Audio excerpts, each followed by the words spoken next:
அது 19ஆம் நூற்றாண்டில் இடம்பெற்றது. දෙවෙනි අදියර තමයි බ්‍රිතාන්‍ය කාර්මීකරණය පටන් ගත්තු අවධිය සහ බ්‍රිතාන්‍ය අධිරාජ්‍යවාදය පතුරවන්න පටන් ගත්තු අවධිය. ඒක 19 සතවර්ෂයෙන් ආරම්භ වෙන්නේ. Then we'll also sensitize a bit further the point that Jude Lau has already made, which is to look at how Ceylon fitted into these broad structural empires and transitions from one period to another. அதோட நாங்கள் இந்த இலங்கை இந்த பேரரசு காலத்தில் எப்படி அந்த ஒரு காலகட்டத்திலிருந்து மற்ற காலகட்டத்துக்கு மாறும் பொழுது இலங்கை அதில் என்னென்று இலங்கை அதுக்குள் அமைகிறது என்பதை பற்றியும் நாங்கள் பேசுவோம். මේ අධ්‍යයන වැඩමුළුවලේ ප්‍රධාන අරමුණක් තමයි ලංකාව කොහොමද පිහිටා තිබෙන්නේ මේ ගෝලීයව සිද්ධ වෙන ප්‍රවණතාවයන් මැද්දේ කියන එක. The modern period. I haven't finished, Andy, sorry. Sorry. එහිදී ඉතා වැදගත් අර වාණිජ යටත්විතවාදයේ සිට බ්‍රිතාන්‍ය කාර්මික යටත්විතවාදය දක්වා එන මාරුවීමේදී ලංකාව කොහොමද මාරු වුණේ කියලා. Okay, please go. Thank you. What was called modern imperialism starts from the beginning of the 19th century, and we will just touch on identifying, if you like, 4 different phases of modern imperialism up until the current phase, which people generally call neoliberal globalization. அடுத்ததாக இந்த தற்கால ஏகாதிபத்தியம் என்று பேசப்படுகிற விஷயத்தை 4 பிரிவுகளாக நாங்கள் இப்போ பார்ப்போம். அது அதில் இறுதி கட்டம், அதாவது அந்த 4 கட்டத்தில் இறுதி கட்டம் தான் இன்றைக்கு நடந்து கொண்டிருக்கிறது. அதை அநேகமாக ஆக்கள் நவதாராளவாத உலகமயமாக்கல் என்று சொல்லுவோம். නූතන අධිරාජ්‍යවාදය ඇත්තටම ආරම්භ වෙන්නේ 19 වෙනි සතවර්ෂයේ බ්‍රිතාන්‍ය අධිරාජ්‍යවාදයත් එක්ක. ඒ නූතන අධිරාජ්‍යවාදයට අයිති වෙන කාලවකවානුවේ කාලවකවානු 4ක් තියෙනවා. And of course we come to the main sort of contemporary period, and the political conclusion is that indeed colonialism does still matter. நாங்கள் இறுதியாக இந்த தற்காலத்துக்குள்ளேயும் இந்த தொடர்கிறது என்றபடியால் காலனித்துவம் இன்றும் நாங்கள் கவனத்தில் எடுக்க வேண்டியது என்பதை பற்றி பேசுவோம். නූතන අධිරාජ්‍යවාදය අපි කාලවකවානු 4කට බෙදා වෙන් කරලා පෙන්නපුවම අපිට පසක් වෙන එක කරුණක් තමයි යටත්විතවාදය තවමත් සැලකිල්ලට ගත යුතු කාරණාවක් වගේ.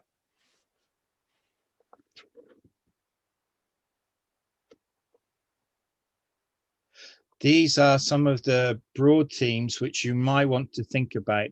I mean, I am going to give a historical narrative, but if you like, there are conceptual issues to be considered all the way through. இதில் இருக்கிற இந்த விஷயங்கள் தான் வரலாற்று நாங்கள் இதுகளை பற்றி தான் நாங்கள் யோசிக்க வேண்டும். நான் இப்போ இதை ஒரு வரலாற்று ரீதியாக சொல்லி கொண்டு போவேன். ஆனால் இது ஒவ்வொன்றிலையும் இதை இதை என்ன மாதிரி நாங்கள் இதை நோக்க வேணும் என்ற விஷயத்தையும் இந்த விஷயங்கள் பற்றி நாங்கள் சிந்திக்கலாம். නූතන අධිරාජ්‍යවාදයට තිබෙන තේමාවන් මොනවාද කියලා අපි හඳුනා ගන්නට අවශ්‍යයි. ඒ සම්බන්ධයෙන් යම් න්‍යායාත්මක සාකච්ඡාවනුත් අවශ්‍යයි. How are capitalism and colonial exploitation connected? And with that very closely is how capitalist colonialism combines military and economic power.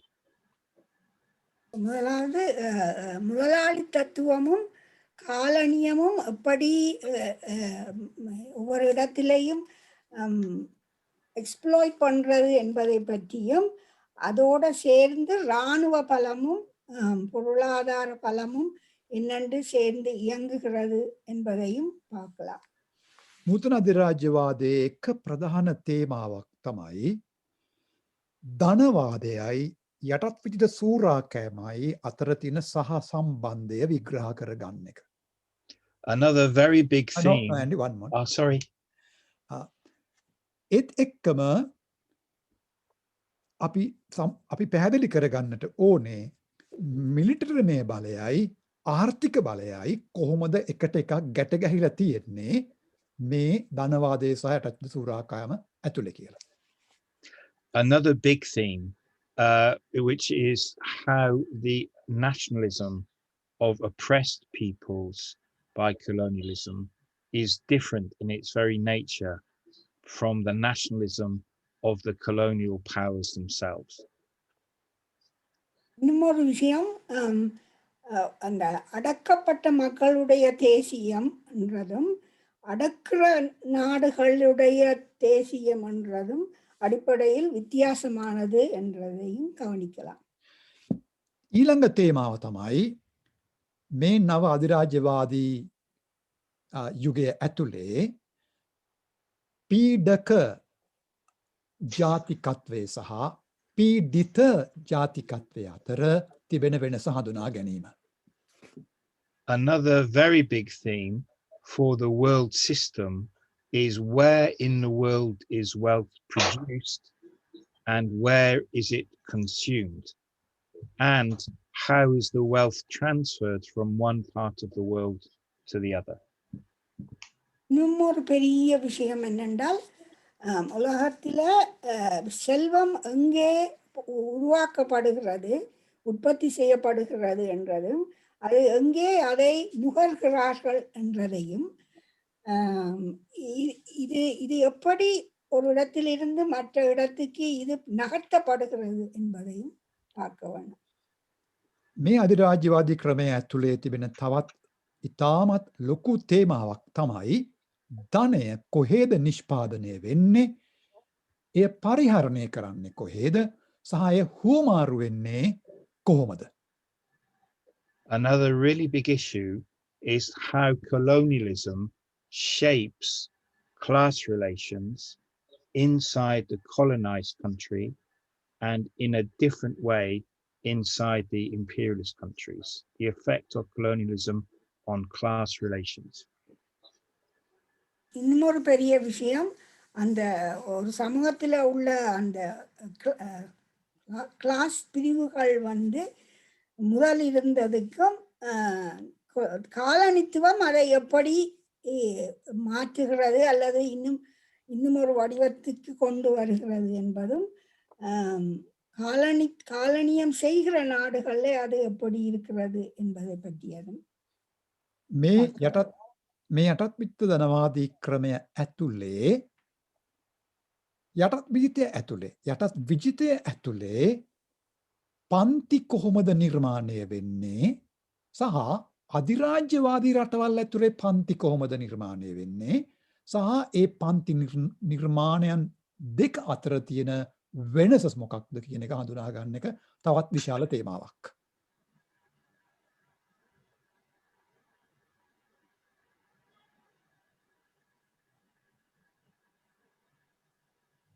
And just to add, in particular, when we look at the history of the struggles in Sri Lanka, we ask these questions as well. The first one is how the different historical periods involve different dynamics from the world system onto the particular situation. இனி இது இவ்வளவு நேரம் சொன்னதுக்கு மேலதிகமா இது இலங்கை சம்பந்தமாக இது எப்படி தாக்கம் செலுத்துகிறது என்று பார்க்கிற பொழுது, ஒவ்வொரு காலகட்டத்திலேயும் இலங்கையில இந்த தாக்கம் எப்படி வேறாக இருந்தது என்பதை பார்க்கலாம். ලංකාවට අදාළව අපි කතා කිරීමේදී අපිට සිද්ධ වෙනවා අධ්‍යයනය කරන්නට මේ විවිධ කාලවකවානු ඇතුලේ ගෝලීයව සිද්ධ වෙන වෙනස්කම් ලංකාවට කොයි විදියටද බලපාන්නේ කියලා. We will see that in each of the broad historical periods, we see a slightly different configuration of power between the powerful nations. But in each period, there is a continuity of struggle between imperialist countries and liberation movements. And this is punctuated by attempts by the powerful nations to crush or tame liberation movements. Occasionally, they have to retreat from the strength of the liberation movements, but they always come back. இந்த இந்த இந்த ஒவ்வொரு காலகட்டத்திலையும் I don't Andy, you have to repeat it. It was a bit Yeah, long. I was too much. I'm sorry. We see in all periods that the imperialist countries fight liberation movements. Sometimes, எல்லா yeah. sorry, Oh, எல்லா no, you காலகட்ட go. It's too much. You go.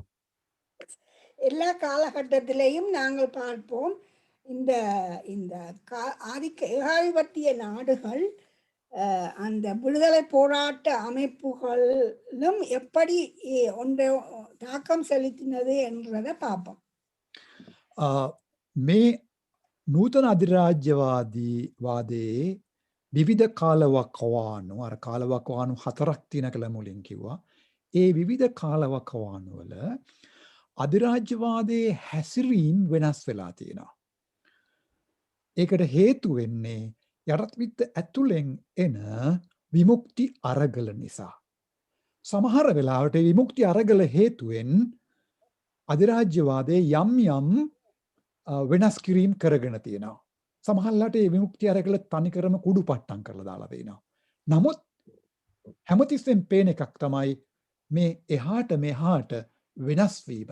විමුක්ති අරගල නිසා අධිරාජ්‍යවාදයත් අධිරාජ්‍යවාදයේ බලපෑම නිසා විමුක්ති අරගලත් එහාට මෙහාට වීම අපිට නිරීක්ෂණය කරන්න පුළුවන් පැහැදිලි ලක්ෂණයක්. The states try to crush liberation movements. Sometimes they tame them, contain them, and sometimes they have to retreat from the power of the liberation movement. But even in the third case, they always come back. இந்த வல்லரசுகள் இந்த விடுதலை போராட்டங்களை அழிக்கிறதுக்கு முற்றுமுழுதாக அழிக்கிற முயற்சியில் ஈடுபடுவினம். சில சமயங்களில் அவர்களை ஒரு தங்களுக்கு கீழ்ப்படியக்கூடிய ஒரு நிலைக்கு கொண்டு வருவினம். ஆனால் அந்த விடுதலை போராட்டங்கள் வீரியமாக இருந்தால் அவர்கள் பின்வாங்குவார்கள். ஆனால் கடைசியில் மீண்டும் அதை අලිකරතක තිරුඹ வருவார்கள். අධිරාජ්‍යවාදය විසින් නිර්මාණය කරපු රාජ්‍යයන් විමුක්ති ව්‍යාපාර යම් ප්‍රමාණයකට පාලනය කරන අවස්ථාවල් තියෙනවා. එහෙමත් නැත්නම් සම්පූර්ණයෙන්ම තලා පොඩි පට්ටම් කරන අවස්ථාවල් තියෙනවා. එහෙමත් නැත්නම් විමුක්ති ව්‍යාපාරවල තිබෙන බලය නිසා ඒ රාජ්‍යයන් පසු බැහැපු අවස්ථාවලුත් තියෙනවා. හැබැයි පසු බැහැලා ඒ රාජ්‍යයන් ආපහු උඩට එනවා. The first period is known as mercantile colonialism, and it stretches over about 3 centuries, from the beginning of the 16th century to the beginning of the 19th century. 300 years in 10 minutes. முதலாவதாக நாங்கள் பார்க்க போறது வணிக காலனித்துவம். அது ஏறக்குறைய 15-16ஆம் நூற்றாண்டில் இருந்து 18-19ஆம் நூற்றாண்டு வரை, அதாவது ஏறக்குறைய 3 நூற்றாண்டுகளாக 300 ஆண்டுகளாக தொடர்ந்தது. அதை இப்ப நாங்க 10 நிமிஷத்துக்குள்ள பார்க்க போறோம். අපි මේ වෙලාවේ අර ප්‍රධාන කොට අපි දෙකකට බෙදුවා අධිරාජ්‍යවාදය. එක තමයි වෙළඳ සහ කාර්මික කියන එක. දැන් පළමුව අපි යමු වෙළඳ අධිරාජ්‍යවාදය. වෙළඳ යටත්වාදය දිහා බලන්නට. ඒක 15 සතවර්ෂයේ අවුරුදු 300ක් පුරා පැතිරිච්ච එකක්.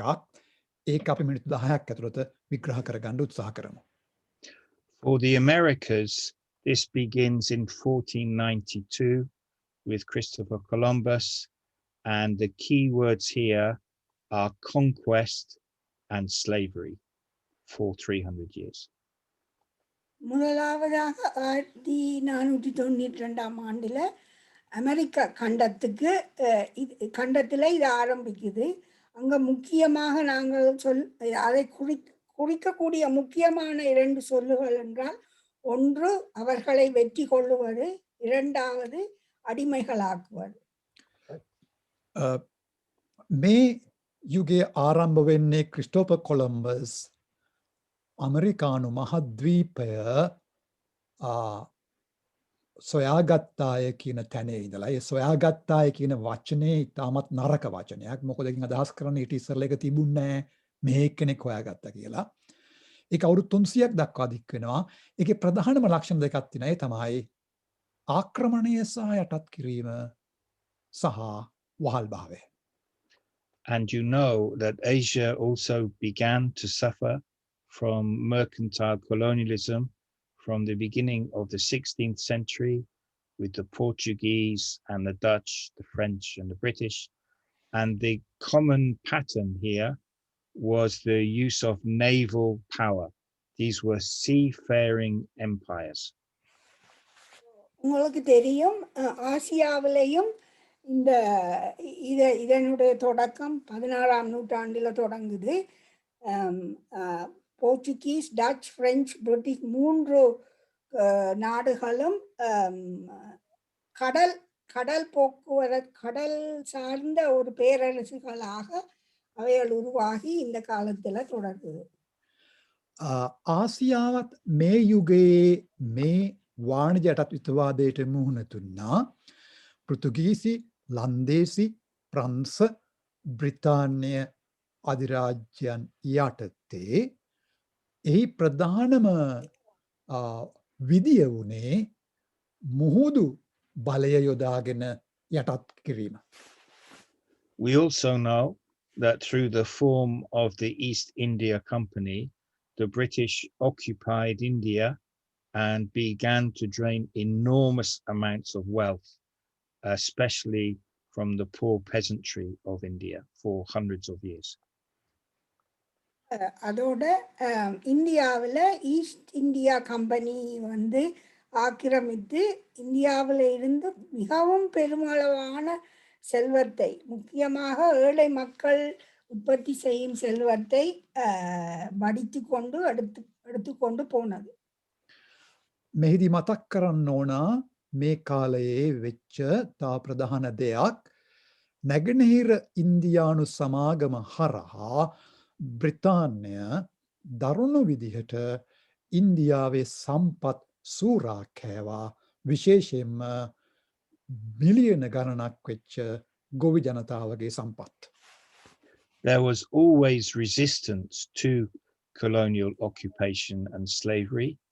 One of the most important acts of resistance was the rebellion of enslaved Africans in Haiti at the end of the 18th century.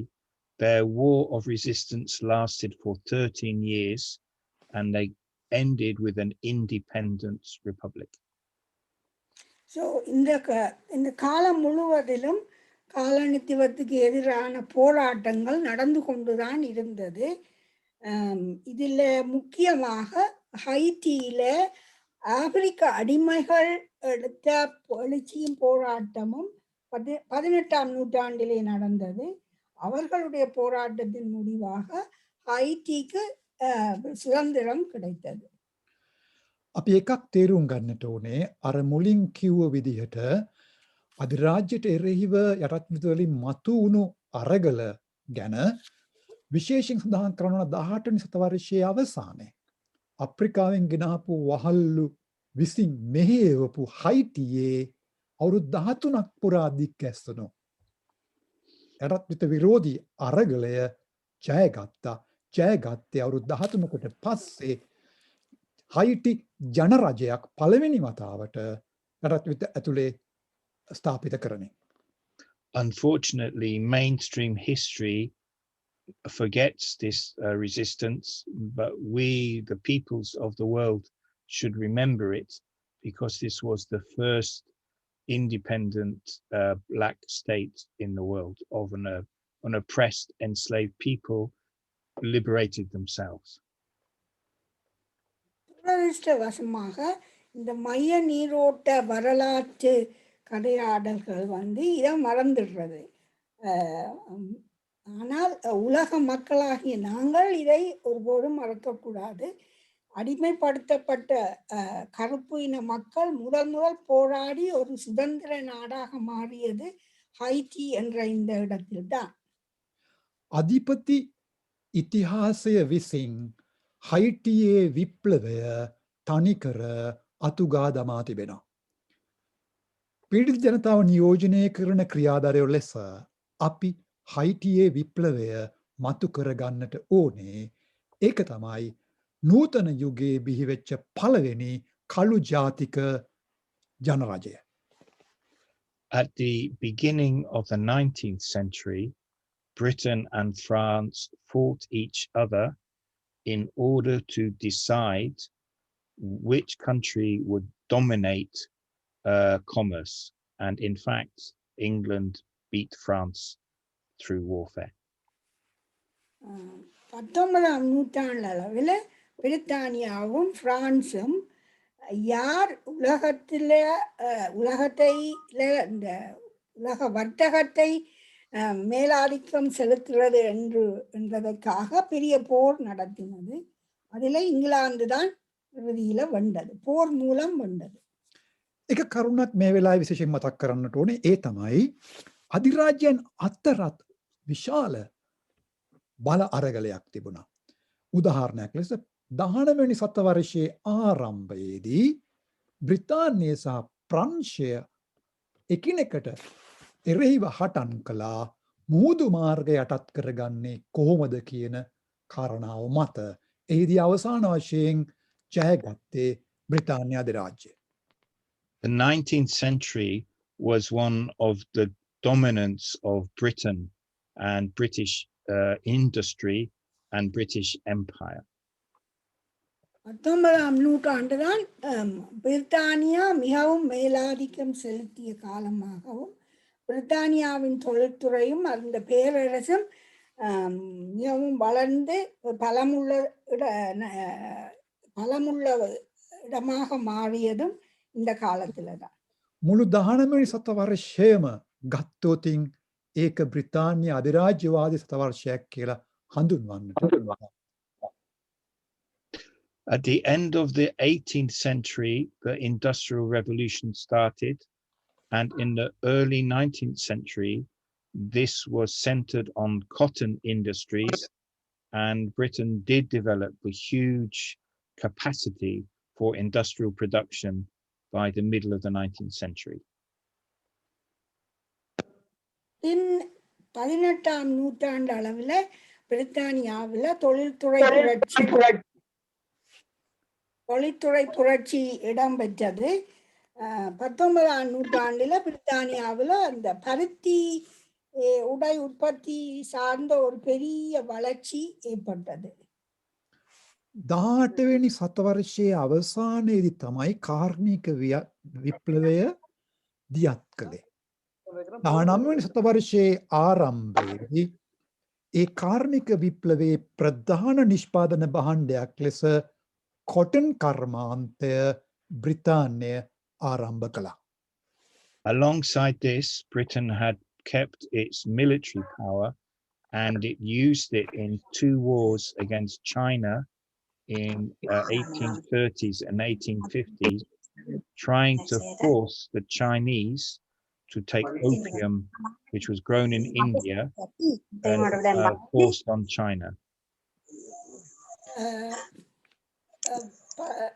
1830லையும் 1850லையும் சைனாவுக்கு எதிராக பிரித்தானியா போர் தொடுத்தது.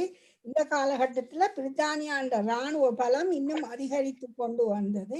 இந்த போருக்கான பின்னணி காரணம் இந்தியாவில் வளர்த்த ஓபியத்தை சைனா தனக்கு வாங்க வேணும் என்று சைனாவை நிர்பந்திப்பதற்காக இந்த 2 போரையும் தொடுத்தது.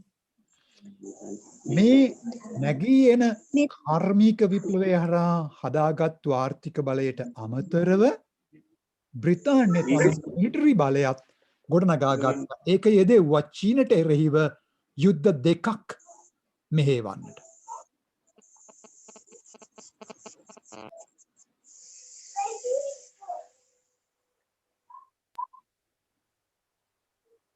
Andy? Yeah. Okay. In some parts of the world, Britain ruled through informal empire, such as Latin America, and in other parts of the world, it ruled directly through colonization.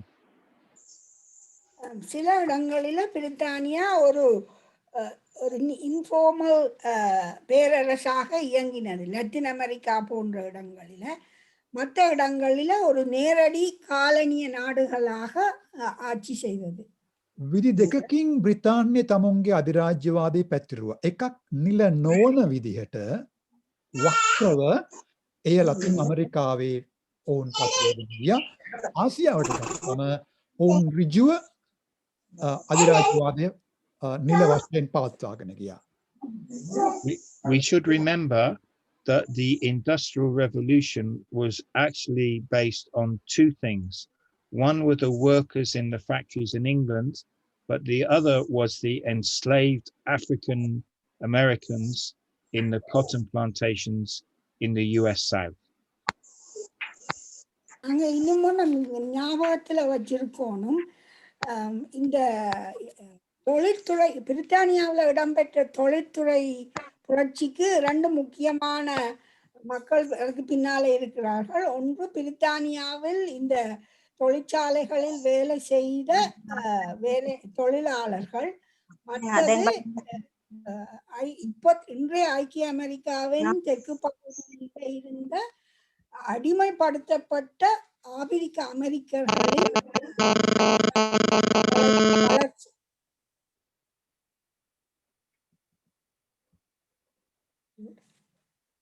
Have you finished, Malati akka? Yeah, I have. Yeah. ජන මේ අලුතෙන් බිහිවෙන ආර්ථික ක්‍රමයේ යටතේ පීඩාවට පත්වෙච්ච විශේෂ ජන කොටස් 2ක් හිටියා. ඒ තමයි බ්‍රිතාන්‍ය ඇතුලේ හිටපු කොටන් ෆැක්ටරි වල වැඩ කරපු කම්කරුවෝ.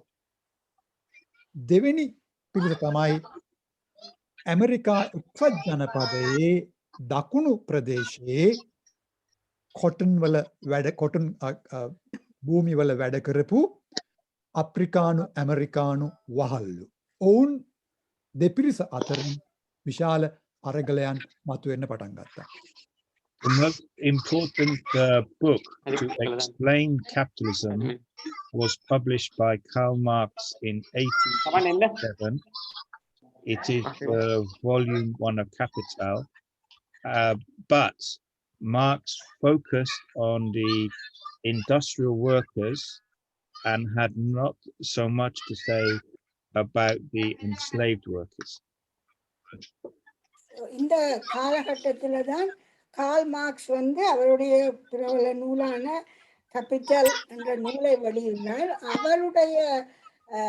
அவர் கவனம் செலுத்தினது இந்த தொழில்துறை புரட்சி நடந்த இடங்களில் உள்ள தொழிலாளர்கள் மேல் அல்லாமல் அடிமைப்படுத்தப்பட்ட மக்கள் மேல் அவர் கவனம் செலுத்தவில்லை. මේ කාලේ තමයි කාල් මාක්ස් තමුන්ගේ ඩාස් කැපිටල් ලියන්න පටන් ගත්තේ. එහිදී ඔහුගේ කෘතියට මූලික වුණේ බ්‍රිතාන්‍ය ෆැක්ටරි වල ඉන්න කම්කරුවන්ගේ සූරාකෑමේ අත්දැකීම. හැබැයි ඔහු අමතක කළා ඇමරිකා එක්සත් ජනපදයේ අප්‍රිකානු වහල්ලුන්ගේ පීඩිතභාවය සහ සූරාකෑමේ අත්දැකීම. This is very important because colonialism had created sections of workers who were even more subjugated, oppressed, and dominated in the colonized part of the world. and Latin American writers, Galeano and Marini, pointed this out, that their workers in Latin America were more exploited than European workers. இது மிகவும் முக்கியமானது ஏனென்றால் இந்த காலனித்துவம் வந்து தொழில்துறை புரட்சிகள் நடந்து கொண்டிருக்கிற நாடுகள்ல தொழிலாளர்கள் சுரண்டப்பட்டதை கவனம் செலுத்தியதை விட இந்த காலனி நாடுகளில தொழிலாளர்கள் எவ்வளவு சுரண்டப்படுகிறார்கள் என்பதில் கவனம் செலுத்தவில்லை. இது ஒரு முக்கியமானது. இது பற்றி லத்தீன் அமெரிக்க எழுத்தாளர்கள் கலியானோ மரினி போன்றவர்கள் எவ்வாறு காலனிய நாடுகளில் தொழிலாளர்கள் இன்னும் மோசமாக சுரண்டப்படுகிறார்கள் என்பதை அவர்கள்தான் இதை விளக்கி இதை தெளிவுபடுத்தி இருக்கிறார்கள். සූරාකෑම එක විදියට හැමතැනම තිබුණේ නැහැ. සූරාකෑමේ විවිධ ආකාරයන් තිබුණා. ඒක මාක්ස් හඳුනාගෙන තිබුණේ නැහැ. බ්‍රිතාන්‍ය කම්කරුවන්ගේ සූරාකෑමට වඩා අතිශයම බරපතලයි ලතින් අමරිකානු මිනිස්සු අත්විද්ද සූරාකෑම. අප්‍රිකානු ඇමරිකානු මිනිස්සු අත්වින්ද සූරාකෑම. ඒ ගැන එඩවාඩෝ ගලියානු සහ මරීනි වෙනම ලියලා තිනා ඔවුන්ගේ කෘතීන් වල. We can now begin to think about how we might position the story and the struggles of people in Ceylon with these broader questions of empire and transition from one type of empire to another. நாங்கள் இந்த பரந்த ஒரு இந்த கதையில காலனியா என்ற கதையில இலங்கை என்னென்று என்ன மாதிரி இலங்கையின் இடம் இருக்கிறது என்பதை பற்றி நாங்கள் இப்ப பார்க்கலாம். වාණිජ්‍ය යටත්විත්තවාදයේ සිට කාර්මික යටත්විත්තවාදය දක්වා එන මේ මාරුවීමේදී නැත්නම් මේ සංක්‍රාන්තියේදී ලංකාව දූපතක් ලෙස මොන විදිය වෙනස් වීම් වලටද මූණ දෙන්නේ කියන එක අපි ලකුණු කරගන්නට අවශ්‍යයි. And the first thing we notice is the positioning of Trincomalee as a vital point in these naval empires stretching across the Indian Ocean. There are other key points such as Singapore in order to create a chain of control for the colonial powers across the ocean.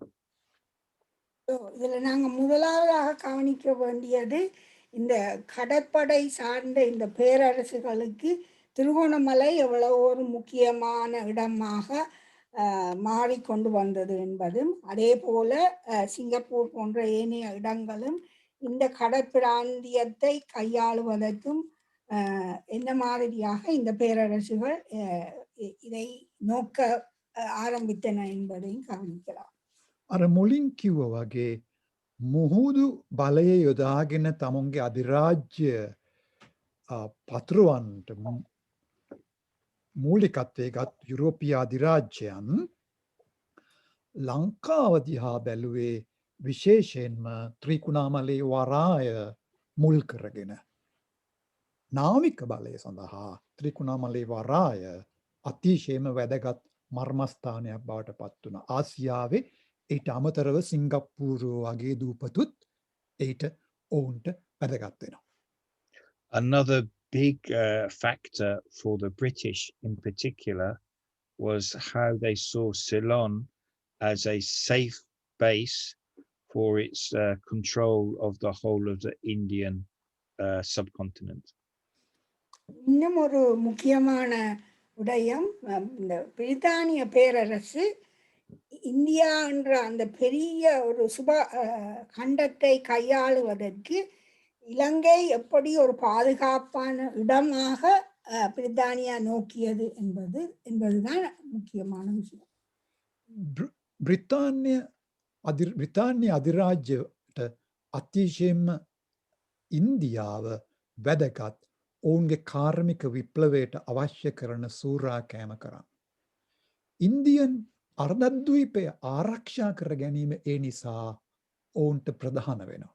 එහිදී ලංකාවේ දූපත දිහා බැලුවේ උපාය මාර්ගික ස්ථානයක් හැටියට.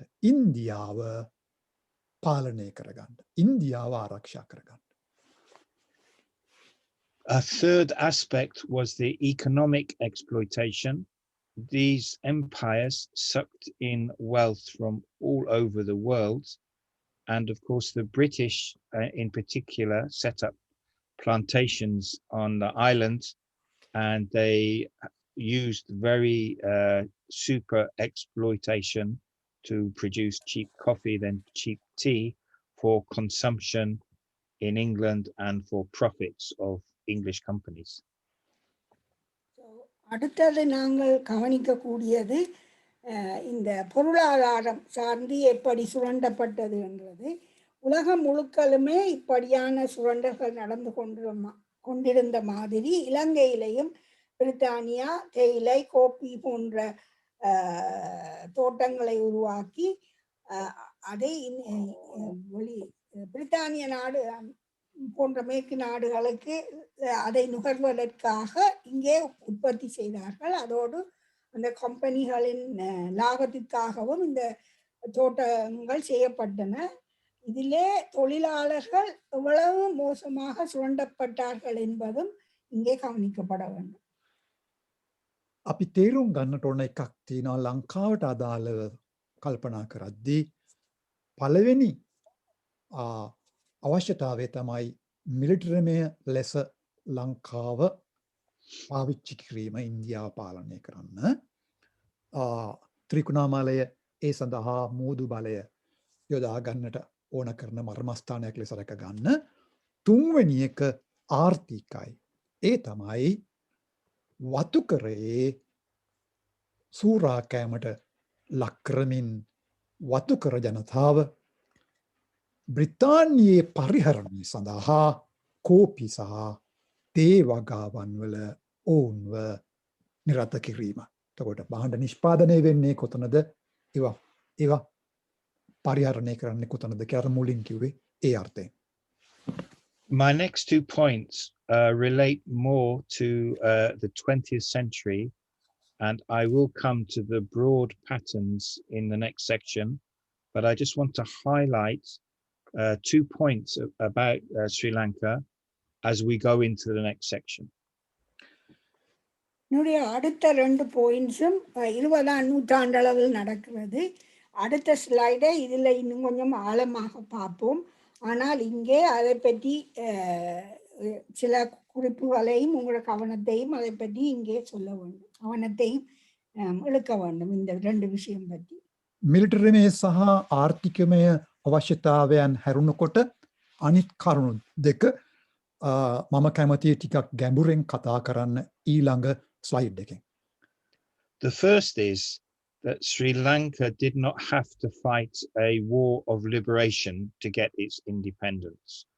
On the contrary, it was quite a controlled transition.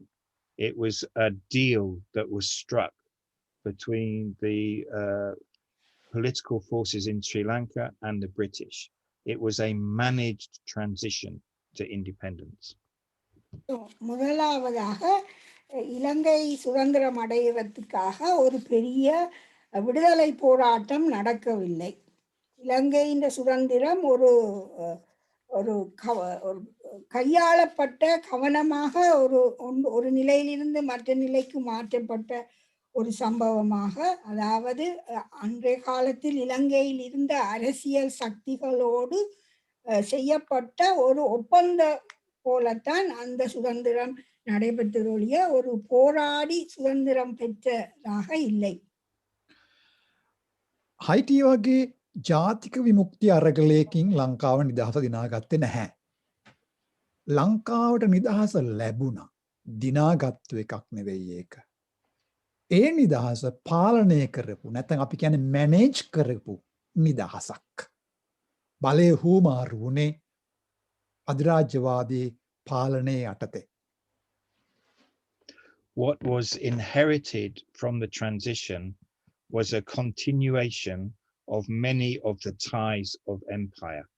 So, for example, Ceylon and then Sri Lanka has played a very important role in the British Commonwealth. We just had our cricket game with each other, and also culturally, but economically, there are still many ties, and especially militarily, in the terms of the state structures, there are still many ties between Britain and Sri Lanka. இந்த மாதிரி கையாளப்பட்ட இந்த சுதந்திரத்துல வந்து பல முக்கியமான விஷயங்களை பார்க்கலாம். அதாவது அந்த பழைய பேரரசு காலனியாக இருந்த அந்த தொடர்புகள் பல பிறகும் தொடரப்பட்டன. இலங்கை வந்து அந்த காமன்வெல்த்தில் ஒரு முக்கியமான பாகம் வகித்தது. தொடர்ந்து கிரிக்கெட் விளையாடினார்கள். அதே போல கலாச்சார மற்றும் பொருளாதார ரீதியாகவும் பல தொடர்புகள், பல இறுக்கமான தொடர்புகள் பின்னரும் தொடர்ந்தன. மிகவும் முக்கியமாக இராணுவ ரீதியான தொடர்புகளும் அதே அந்த இராணுவ கட்டுமானங்கள் முன்னர் இருந்தது போல பின்னரும் இருந்ததும் முக்கியமானது. ජාතික විමුක්ති ව්‍යාපාරයක් නැතුව නිදහස ලැබුණම පශ්චාත් නිදහස් යුගය කියන්නේ අධිරාජ්‍යවාදයේ සියලු අඬු යටත් විජිතේ තියෙනවා කියන එකයි. ආර්ථිකමය, සංස්කෘතිකමය විතරක් නෙමෙයි. මිලිටරිමය සහ රාජ්‍ය ව්‍යුහය පවා අධිරාජ්‍යවාදී. I thought, I don't know how you feel. We could take a break at this point, or should we keep going? I think, Andy, it is better because you said you would be going deeper into the other part. Am I right? Yeah. So Well, I should keep going? No, I Or- think better we take a small break. Yeah. Okay, cool. I think we can come back sharp at Shirad, Ravi. What Well, is sorry the- to interrupt you, but maybe if there's any questions or points of discussion before we actually break. Yeah. we can ask. Yeah. இதுல இந்த சந்தர்ப்பத்துல அடுத்த கட்டம் இன்னும் ஆழமாக போக இருக்கிறதால ஒரு சின்ன இடைவேளை எடுப்போம். அதுக்கு முதல் யாராவது கேள்விகள் இருந்தா இப்ப கேட்கறது நல்லது. මේ වෙලාවේ අපි පොඩි විරාමයක් ගන්න බලාපොරොත්තු වෙනවා මිනිත්තු 10ක වගේ. ඊට පෙර ඔබට යම් කිසි මතු කරන්න ප්‍රශ්නයක් තියෙනවා නම් කෙටියෙන් ඒක මතු කරන්න පුළුවන්. Please unmute when you speak. කරුණාකරලා unmute කරගන්න. தயவு செய்து unmute பண்ணுங்கோ கேள்விகள் கேட்கக்குள்ள. I took your job, Malathi.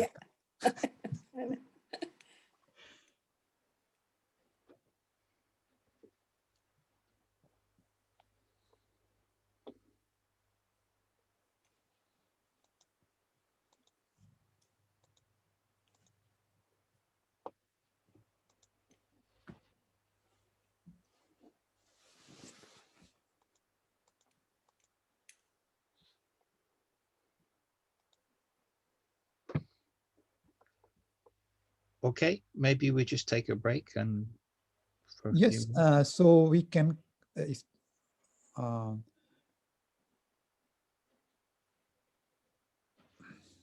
yes, participants are not allowed to unmute, so I'll do that now. Now you can unmute yourself, those of you who want to ask. Any questions? Sorry. Yes. Yes. I would like to ask you, Andy. It looked like British was the culprit throughout the history in terms of orchestrating all kinds of violence around the world. Have they, through their mighty in terms of power and controlling the sea and other things, have they acknowledged that they have made blunders in the history of the world, and have they made enough retribution to those people who have been, whose rights have been violated? For example, the Africans, when they were made slaves, and also for the ongoing problem in Sri Lanka, particularly to Tamilians who have been killed in the last phase of the war in 2009, almost 1.5 lakhs of people unaccounted. The government is still continue to deny that massacre took place. Thank you. I say that in Tamil. Yes, Akka. நீங்க சொல்றத பார்த்தா பிரித்தானியா வந்து கணக்க அநியாயங்களை உலகத்துல செய்யறதுல குற்றவாளிகள் போல இருக்குது. அவைகள் முக்கியமா கடல் ஆதிக்கத்தால பெரிய அநியாயங்கள் செய்திருக்காங்க. தங்களுடைய தவறுகளை பிரித்தானியா எப்பவாவது ஒப்புக்கொண்டு அதில் பாதிக்கப்பட்ட மக்களுக்கான ஏதாவது பாதிப்புக்கான ஒரு நீதியையோ ஒரு ஏதோ விதத்துல கொடுத்திருக்கிறதா?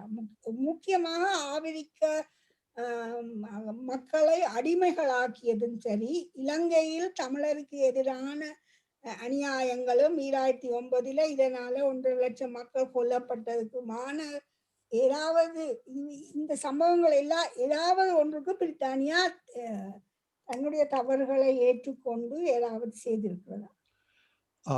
බ්‍රිතාන්‍යය තමුන් ඉතිහාසය කරපු අපරාධ සම්බන්ධයෙන්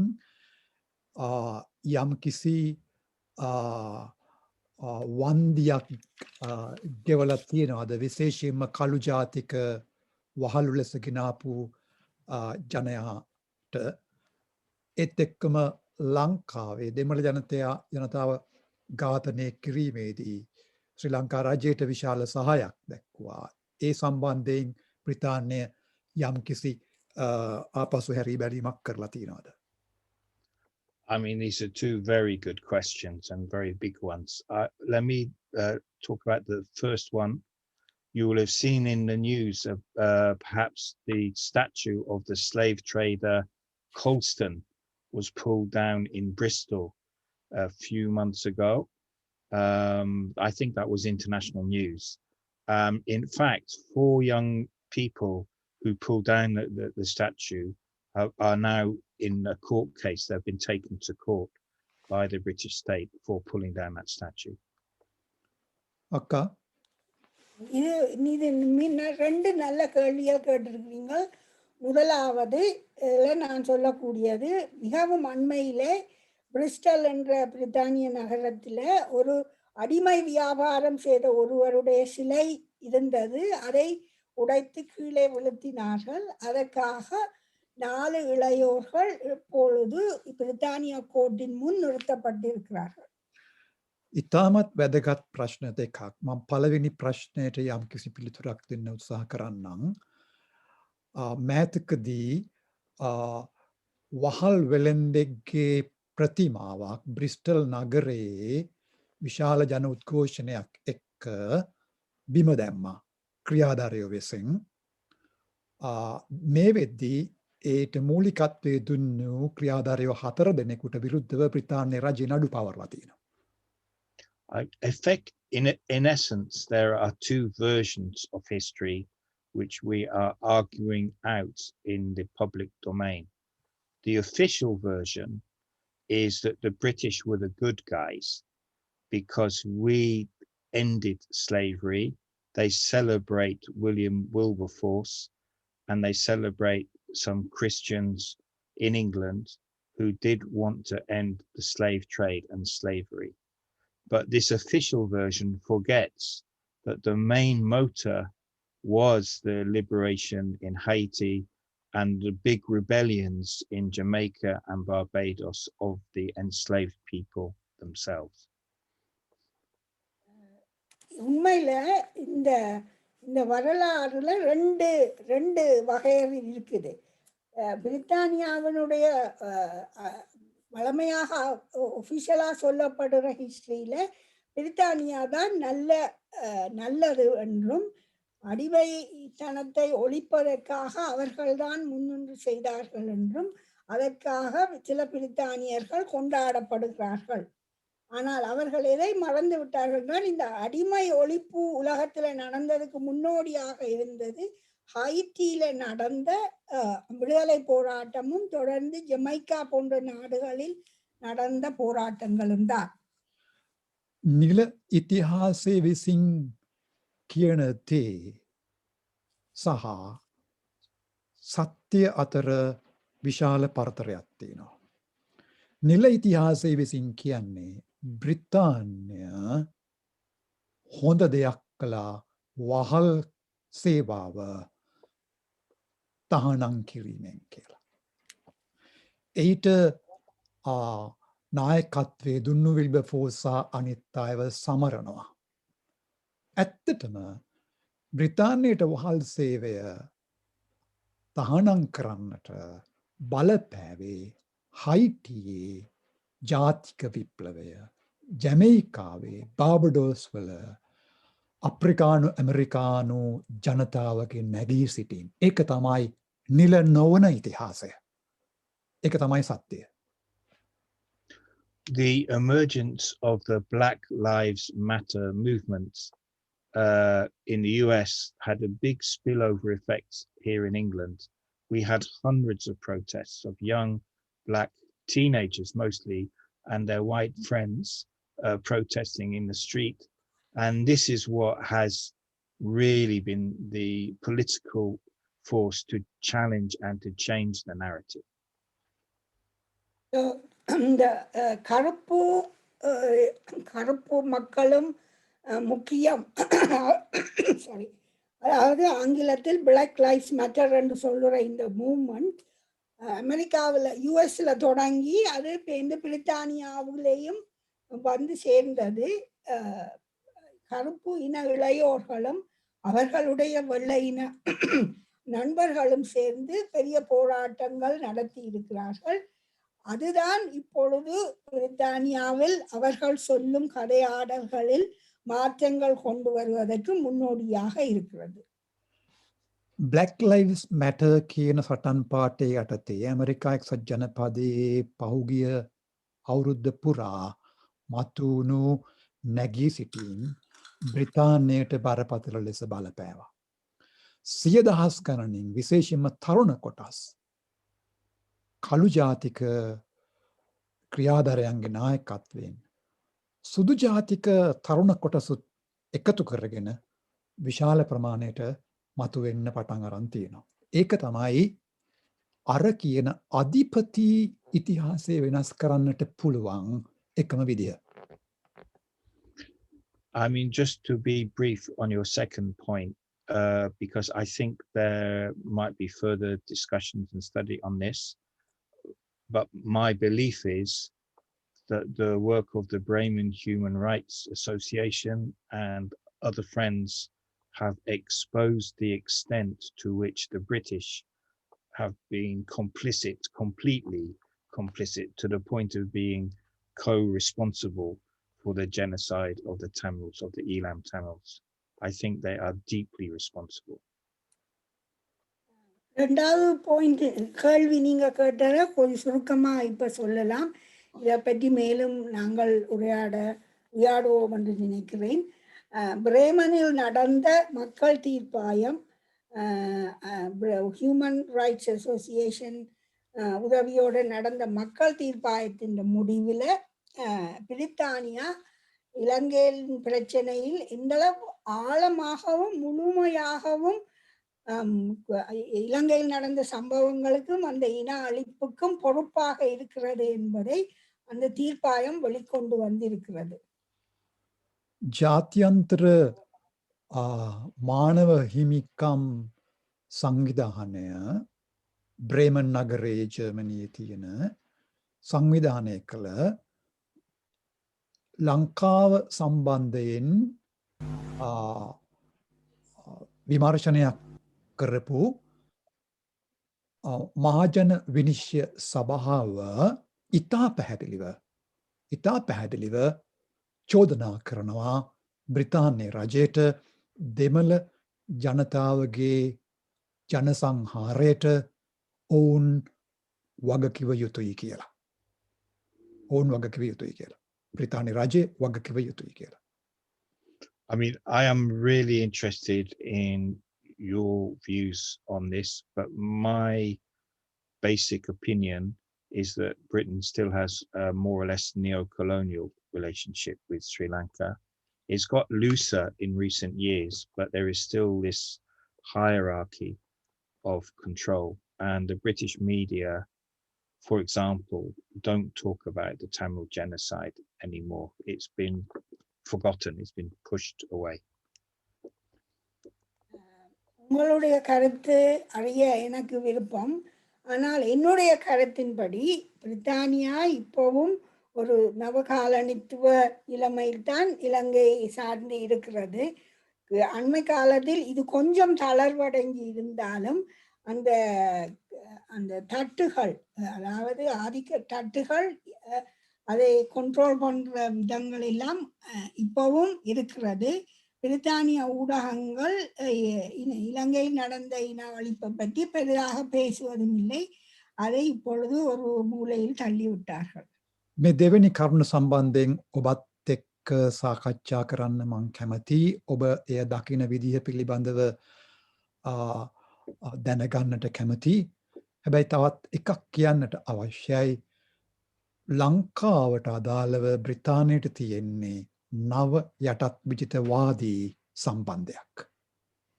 මේ වෙද්දී දෙමළ ජනතාව මුණ දුන්නු ජන සංහාරය ගැන බ්‍රිතාන්‍ය කිසිම ප්‍රධාන පෙළේ පුවත්පතක් සඳහන් කරන්නේ නැත. Finally, on this, the British have never apologized for what they've done in Africa or in India or all over the world. And so the answer to the question really is that we need to find amongst the oppressed peoples, we need to come together to, because this is the way to get the real. It's not just we're looking for an apology, it's that we wish to recover all that was lost by the centuries of imperialism and to recover a unity of oppressed peoples. கடைசியாக உங்களோட கேள்விக்கு, பிரித்தானியா இதுவரையும் ஒருபோதும் இதை தாங்கள் செய்த குற்றங்களை ஏற்றுக்கொண்டது இல்லை.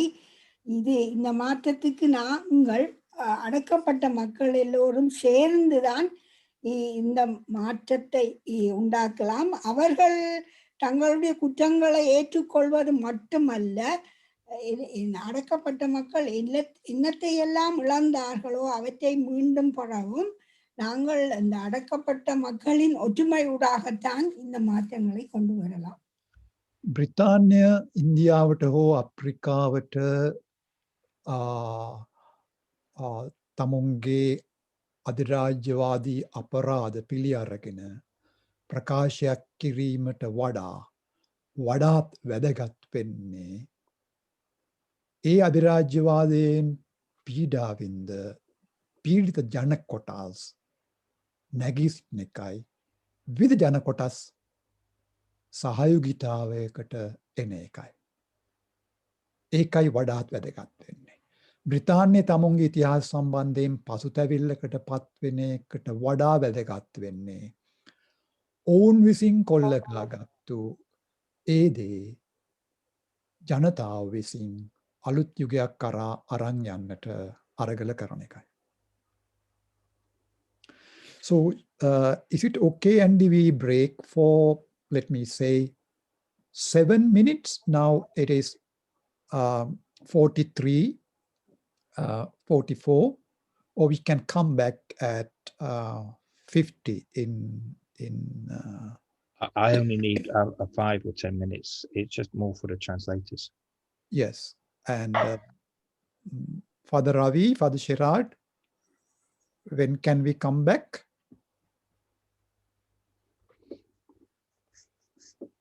For us, I think now 8:15. Yes. So 10 minutes or so 25, before 25. Yes, we'll come back at 8:25. Okay, thanks.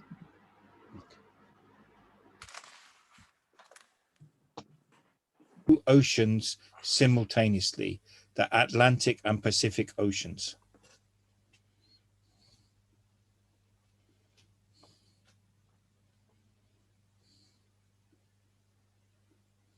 Connection போயிட்டு போலடா என்ன Yeah.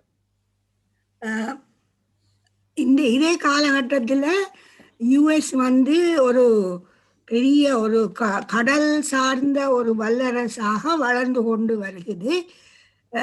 ரெண்டு பக்க கடலையும், அதாவது அட்லாண்டிக் கடலும் மற்றது Pacific. பசிபிக் கடலையும் ஆளுவதற்கான கடற்படையாக அது வளர்ந்து வருகிறது. இதுல முக்கியமா மாலன் உத்தி என்று சொல்லக்கூடிய ஒரு உத்தியோடாக இந்த வளர்ச்சி நடைபெறுகிறது. 20වෙනි සතවර්ෂයේ ආරම්භයේදී ඇමරිකා එක්සත් ජනපදයත් තමුන්ගේ මූදු බලය යොදා ගනිමින් අධිරාජ්‍යයක් බවට පත් වෙමින් තිබුණා. ඒකට කියන්නේ මාලන් භූදේශපාලනික උපාය මාර්ගය කියලා. දුයි සාගර උපාය මාර්ගයක් තිබුණේ. පැසිෆික් සාගරයේ සහ අට්ලාන්ටික් සාගරය දෙපැත්තෙන් නැගෙනහිරෙන් සහ බටහිරෙන් ඉලක්ක කරගෙන තමයි ඇමරිකානු එක්සත් ජනපද අධිරාජ්‍ය ගොඩනගන්න ආරම්භ කළේ.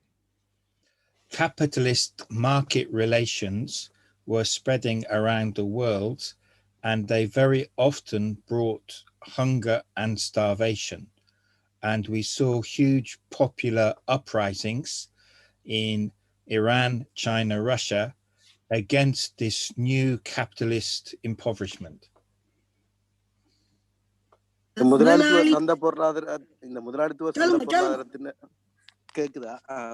சாரி, இந்த முதலாளித்துவ சந்தை பொருளாதாரத்தின் இந்த பெருக்கத்தால பசியும் பட்டினியும் வந்து பல பிரச்சனைகள் மக்கள் மத்தியில் ஏற்படுத்த தொடங்கிட்டு இந்த முதலாளித்துவ சந்தை பொருளாதாரத்தின் இந்த விரிவாக்கத்தால அந்த இடத்துல சீனாவும் ரஷ்யாவும் அதை எதிர்த்து போராடக்கூடிய ஒரு சக்திகளாக வரையணும்.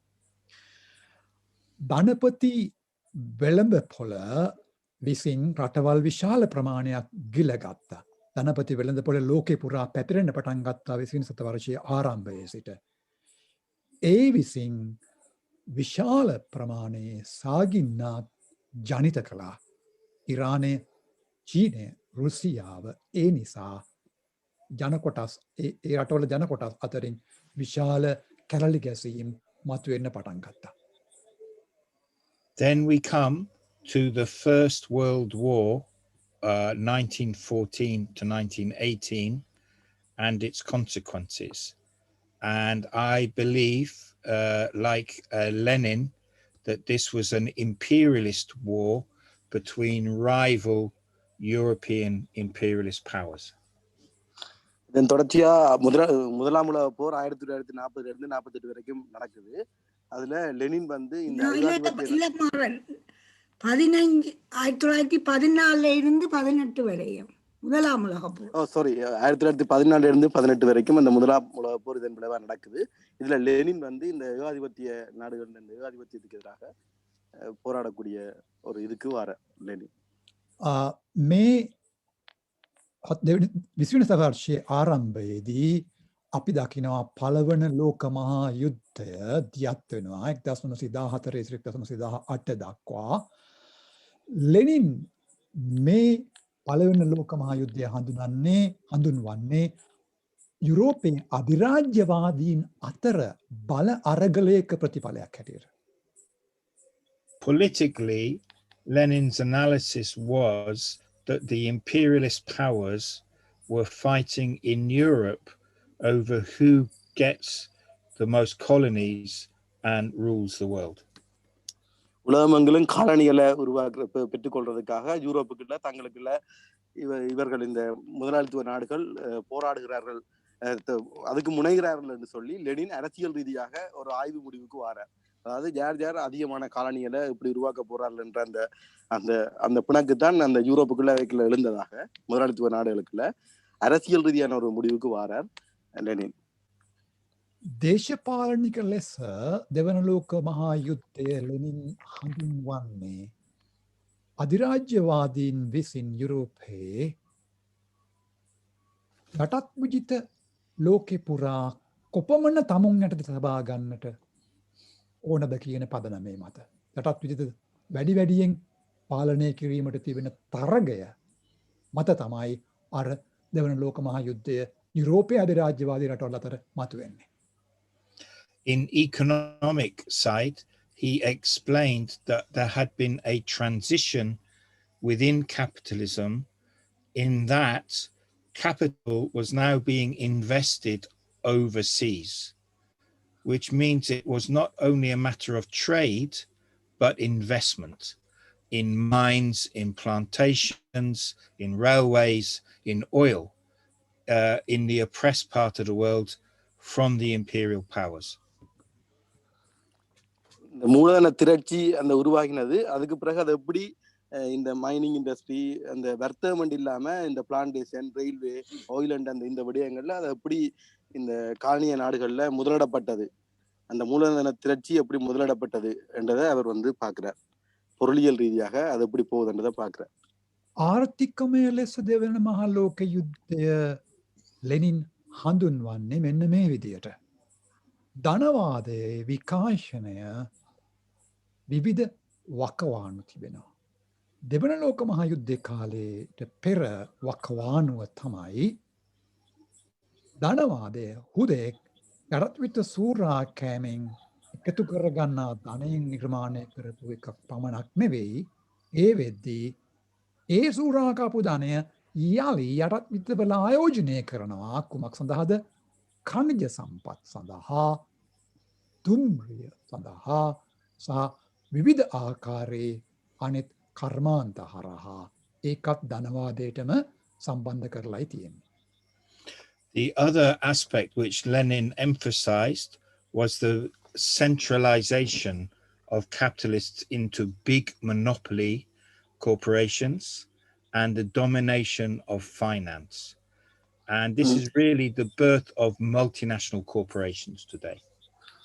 எப்படி அது சென்ட்ரலைசேஷன் எப்படி நடந்து, எப்படி இந்த ஃபைனான்ஸ் எல்லாம் எப்படி அந்த பொருளியல் ஆதிக்கத்தை கொண்டு வந்தன்றதையும், எப்படி இந்த பல்தேசிய கம்பெனிகள், மல்டிநேஷனல் கம்பெனிஸ் அதுகளை எப்படி அந்த மூலதன திரட்சி அப்படி ஒரு பாதையை நோக்கி போனதுன்றதையும், எப்படி பெரிய பல்தேசிய நிறுவனங்கள உருவாக்கத்துக்கு இந்த சென்ட்ரலைஸ் பண்ணப்பட்ட இந்த பொருளியல் ஆதிக்கம் எப்படி இட்டு சென்றதையும் லெனின் அடையாளம் கண்டு கொள்கிறார். අපි බැලුවා දේශපාලනමය ලෙස සහ ආර්ථිකමය ලෙස, මුල්‍යමය ලෙස දෙවන ලෝක මහා යුද්ධය ලෙනින් හඳුන්වන්නේ මෙන්න මේ විදිහට. එක මුල්‍යාධිපත්‍යයක් යටතට ලෝක ධනවාදය ගෙන ඒමේ උත්සාහයක ප්‍රතිඵලයක් ලෙස තමයි දෙවන ලෝක මහා යුද්ධය බිහි වෙන්නේ. ඒක ඉතා සංයුක්තව ගේන්න ඉදිරියට බහුජාතික සමාගම් නිර්මාණය කර ගැනීම හරහා, ඒක මේ වකවුන තමයි බහුජාතික සමාගම් නිර්මාණය වීමේ පළවෙනි අදියර අපිට ලකුණු කරගන්නට පුළුවන් වෙන්නේ. ඒකට ප්‍රධාන හේතුව තමයි එක මුල්‍යාධිපත්‍යයක් යටතට ලෝකයේ. In the period between the First and the Second World Wars, Britain was still the biggest imperial power, but it was declining, and it was all the time trying to use its military power to arrest the decline. முதலாம் உலகப் போருக்கும் இரண்டாம் உலகப் போருக்கும் இடையான காலப்பகுதியில பிரித்தானியா ஒரு supreme பவராக தன்னுடைய மேலாதிக்கத்துல மிக உயர்ந்த நிலையில இருந்தாலும் அது பிறகு அது சரிய தொடங்கினது. அந்த மேலாதிக்க நிலை சரிய தொடங்கினதுக்கு பின்னர் அவர்கள் இராணுவ வழிகள்ல அதை ரிட்டைன் பண்றதுக்கு முயற்சி செய்தார்கள். පළවන ලෝක සහ දෙවන ලෝක යුද්ධය අතර කාලවකවානුව තුළ බ්‍රිතාන්‍ය තමයි සුපිරි අධිරාජ්‍ය ලෙස වැජබුණේ. නමුත් ඔවුන්ගේ බලය එන්න පිරිහෙමින් තිබුණේ. ඒ පිරිහීම වළක්වා ගැනීම සඳහා ඔවුන් ගත්තු ප්‍රධානම උපාය මාර්ගය තමයි තමුන්ගේ මිලිටරි බලය තව තවත් ශක්තිමත් කිරීම. This map is from a study of Britain's naval strategists to fight a war with Japan across the other side of the world, but they wanted to set up a chain of naval bases which would allow them to launch an attack from Singapore. இது எப்படி என்ன பிரித்தானியா எப்படி ஜப்பானோட தாங்கள் போர் செய்ய முடியும், எப்படி ஜப்பானை போர்ல வெல்ல முடியும் என்று இந்த கடல் மூலோபாய போர் தந்திரங்கள் அடிப்படையில அவர்கள் போட்ட அந்த வரைபடம், ஒரு கடல் போர் வரைபடம் தான் இந்த வரைபடம். இது எப்படி உலகத்தின் அடுத்த பாகத்தில் இருக்கிற ஜப்பானோட எப்படி போர் செய்ய முடியும் என அவர்கள் அந்த கடல் மூலோபாய போர் தந்திர அடிப்படையில் போட்ட வரைபடம். இது சிங்கப்பூர், இது இப்படி அதுக்கு பயன்படும். சிங்கப்பூர் ஒரு கேந்திர மூல போர் தந்திர இடமா பயன்படுத்தி எப்படி இதை செய்ய முடியும்ன்றத இந்த வரைபடம் காட்டுது. බ්‍රිතාන්‍යයේ අධිරාජ්‍යයට ඉස්රහට යන්නට තිබුණු බාධාවන් ඉවත් කරගන්නට ඔවුන් තවතවත් මිලිටරී බලයමයි යෙදෙව්වේ.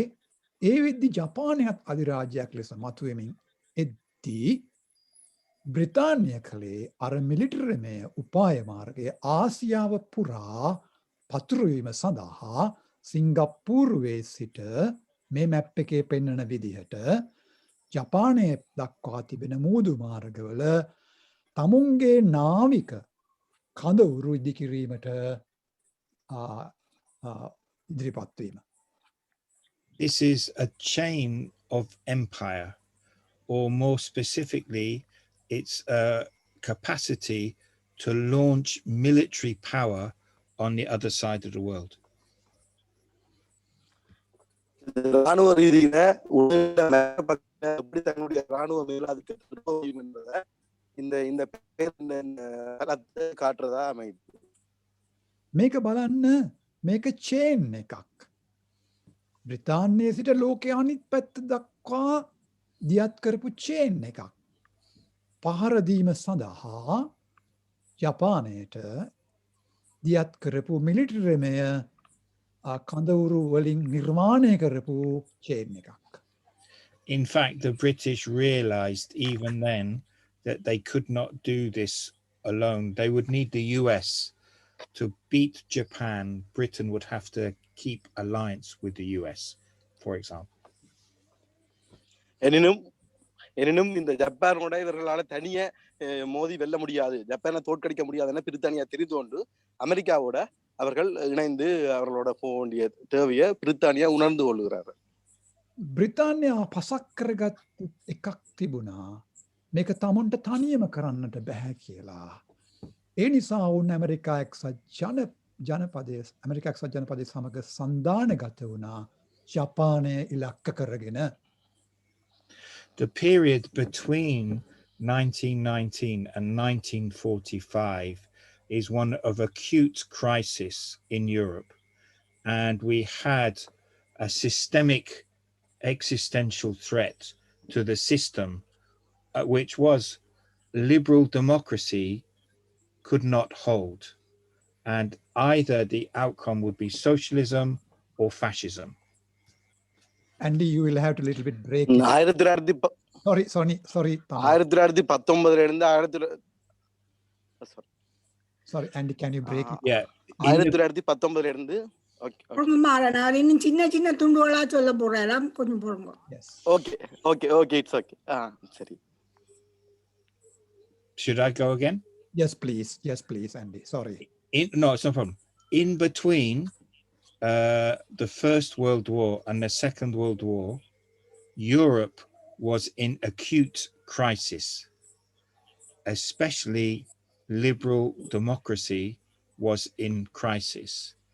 And either socialism or fascism was the answer. இந்த முதலாம் உலக போருக்கும் இரண்டாம் உலக போருக்கும் இடையிலான காலப்பகுதியான 1919 இருந்து 45 வரைக்குமான காலப்பகுதியில ஐரோப்பா மிகப்பெரிய ஒரு சிக்கலுக்குள்ள, ஒரு கிரைசிஸ்க்குள்ள இருந்தது. அது என்னன்னா, இந்த முதலாளித்துவ இந்த தாராள ஜனநாயக போக்கு, இந்த தாராள ஜனநாயக போக்குன்றது அங்க ஒரு கிரைசிஸ்க்குள்ள இருந்தது.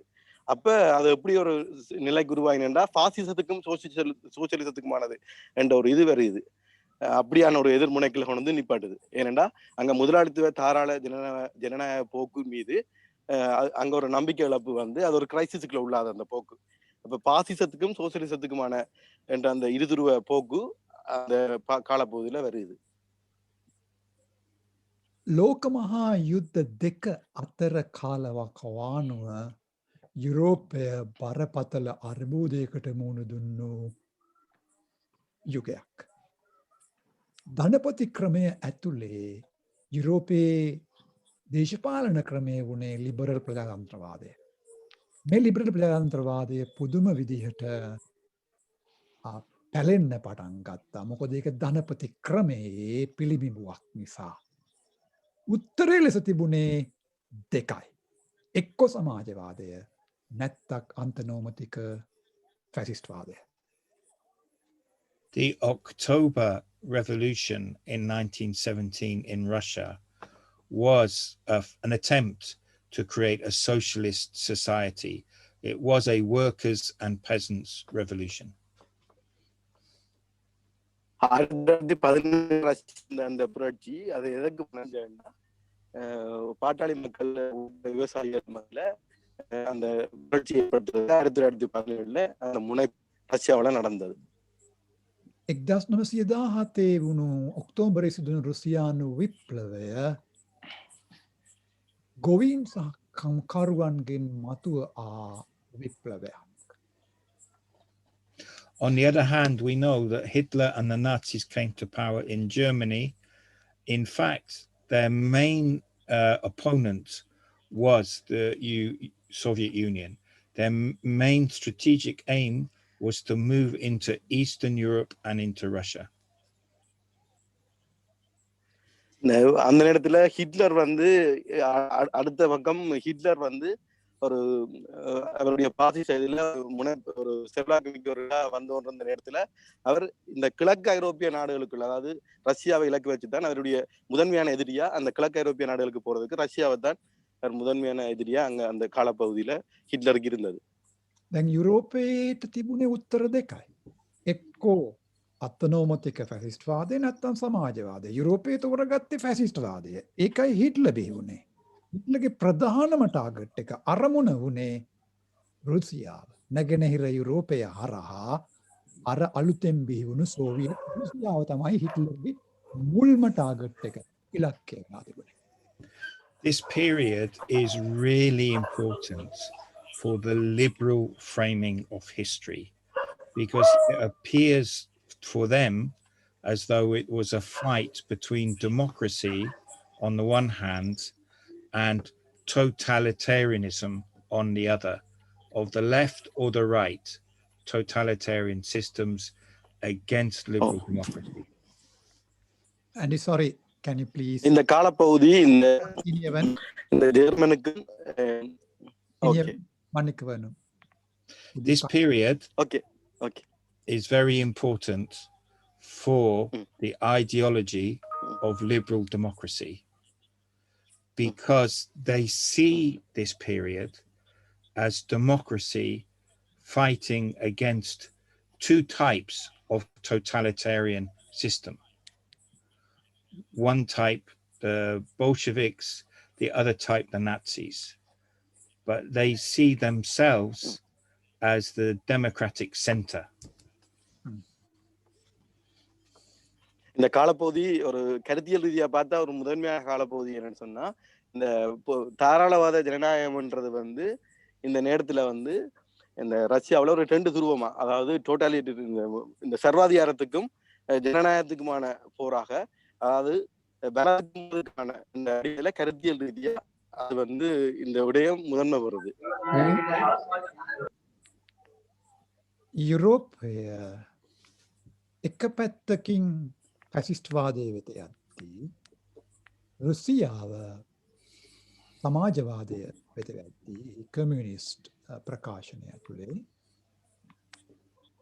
යුරෝපයේ ලිබරල් ප්‍රජාතන්ත්‍රවාදයට සිද්ධ වෙනවා යම්කිසි තෝරා ගැනීමක් කරන්න. ඒ තෝරා ගැනීම ඔවුන් දකින්නේ මෙන්න මේ විදිහට. ඒ තමයි තමුන් ලිබරල් ප්‍රජාතන්ත්‍රවාදය අලුතෙන් අර්ථකථනය කරන්නට වෙනවා කියන ස්ථානයේ ඉඳගෙන. ලිබරල් ප්‍රජාතන්ත්‍රවාදය ඔවුන් අලුතෙන් අර්ථකථනය කරන්නේ එය ෆැසිස්ට්වාදයටත් කමියුනිස්ට්වාදයටත් එරේව යන මධ්‍යස්ථ දේශපාලන ස්ථාවරයක් ගන්න මතවාදයක් ලෙස ලිබරල් ප්‍රාන්ත්‍රවාදයේ මතවාදී පැතිකඩ නිර්මාණය වෙන්නේ ඒ විදිහට. But they forget the basis of liberalism was a continued colonialism of Britain and France.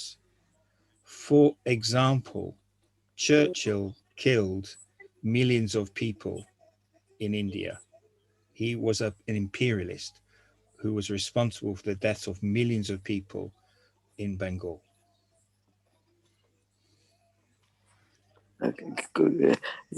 Could you please break it into, or can you come again, please? Smaller I parts. couldn't listen. Okay, all right. Hello? Yes, okay. Okay. I'll do it one part. Oh, repeat it. Britain, what liberals forget or hide is that Britain and France were still colonial powers.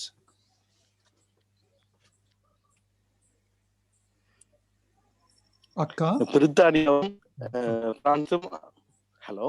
go ahead, please. Sorry. Hello? Yeah, we can hear Hello? you.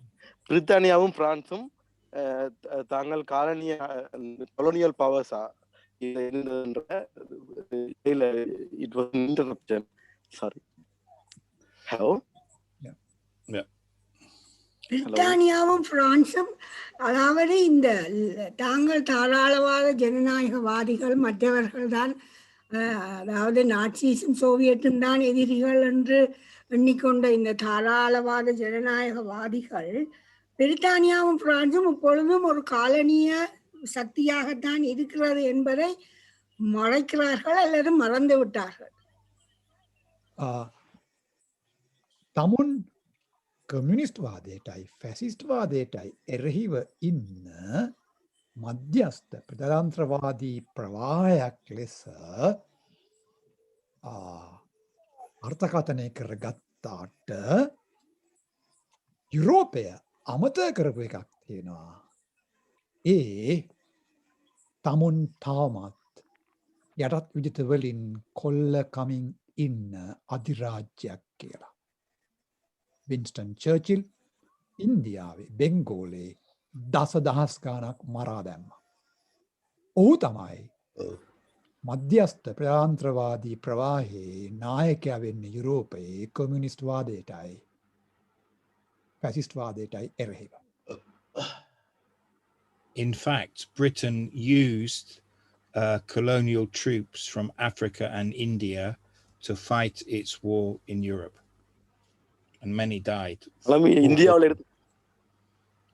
இந்தியாவிலிருந்தும் ஆப்பிரிக்காவிலிருந்தும் ஆட்களை சேர்த்து இதுக்கு எதிராக போராடுறதுக்கு பிரித்தானியா பயன்படுத்தி கொண்டது. அதாவது ஆப்பிரிக்காவில இருந்தும் இந்தியாவில இருந்தும் போர் வீரர்களை பயன்படுத்தி கொண்டது. Maren, can you also mention one thing what Churchill did? Churchill represented Vincent Churchill பெங்கால்ல வந்து நிறைய மக்களை கொன்றொழித்தவர்.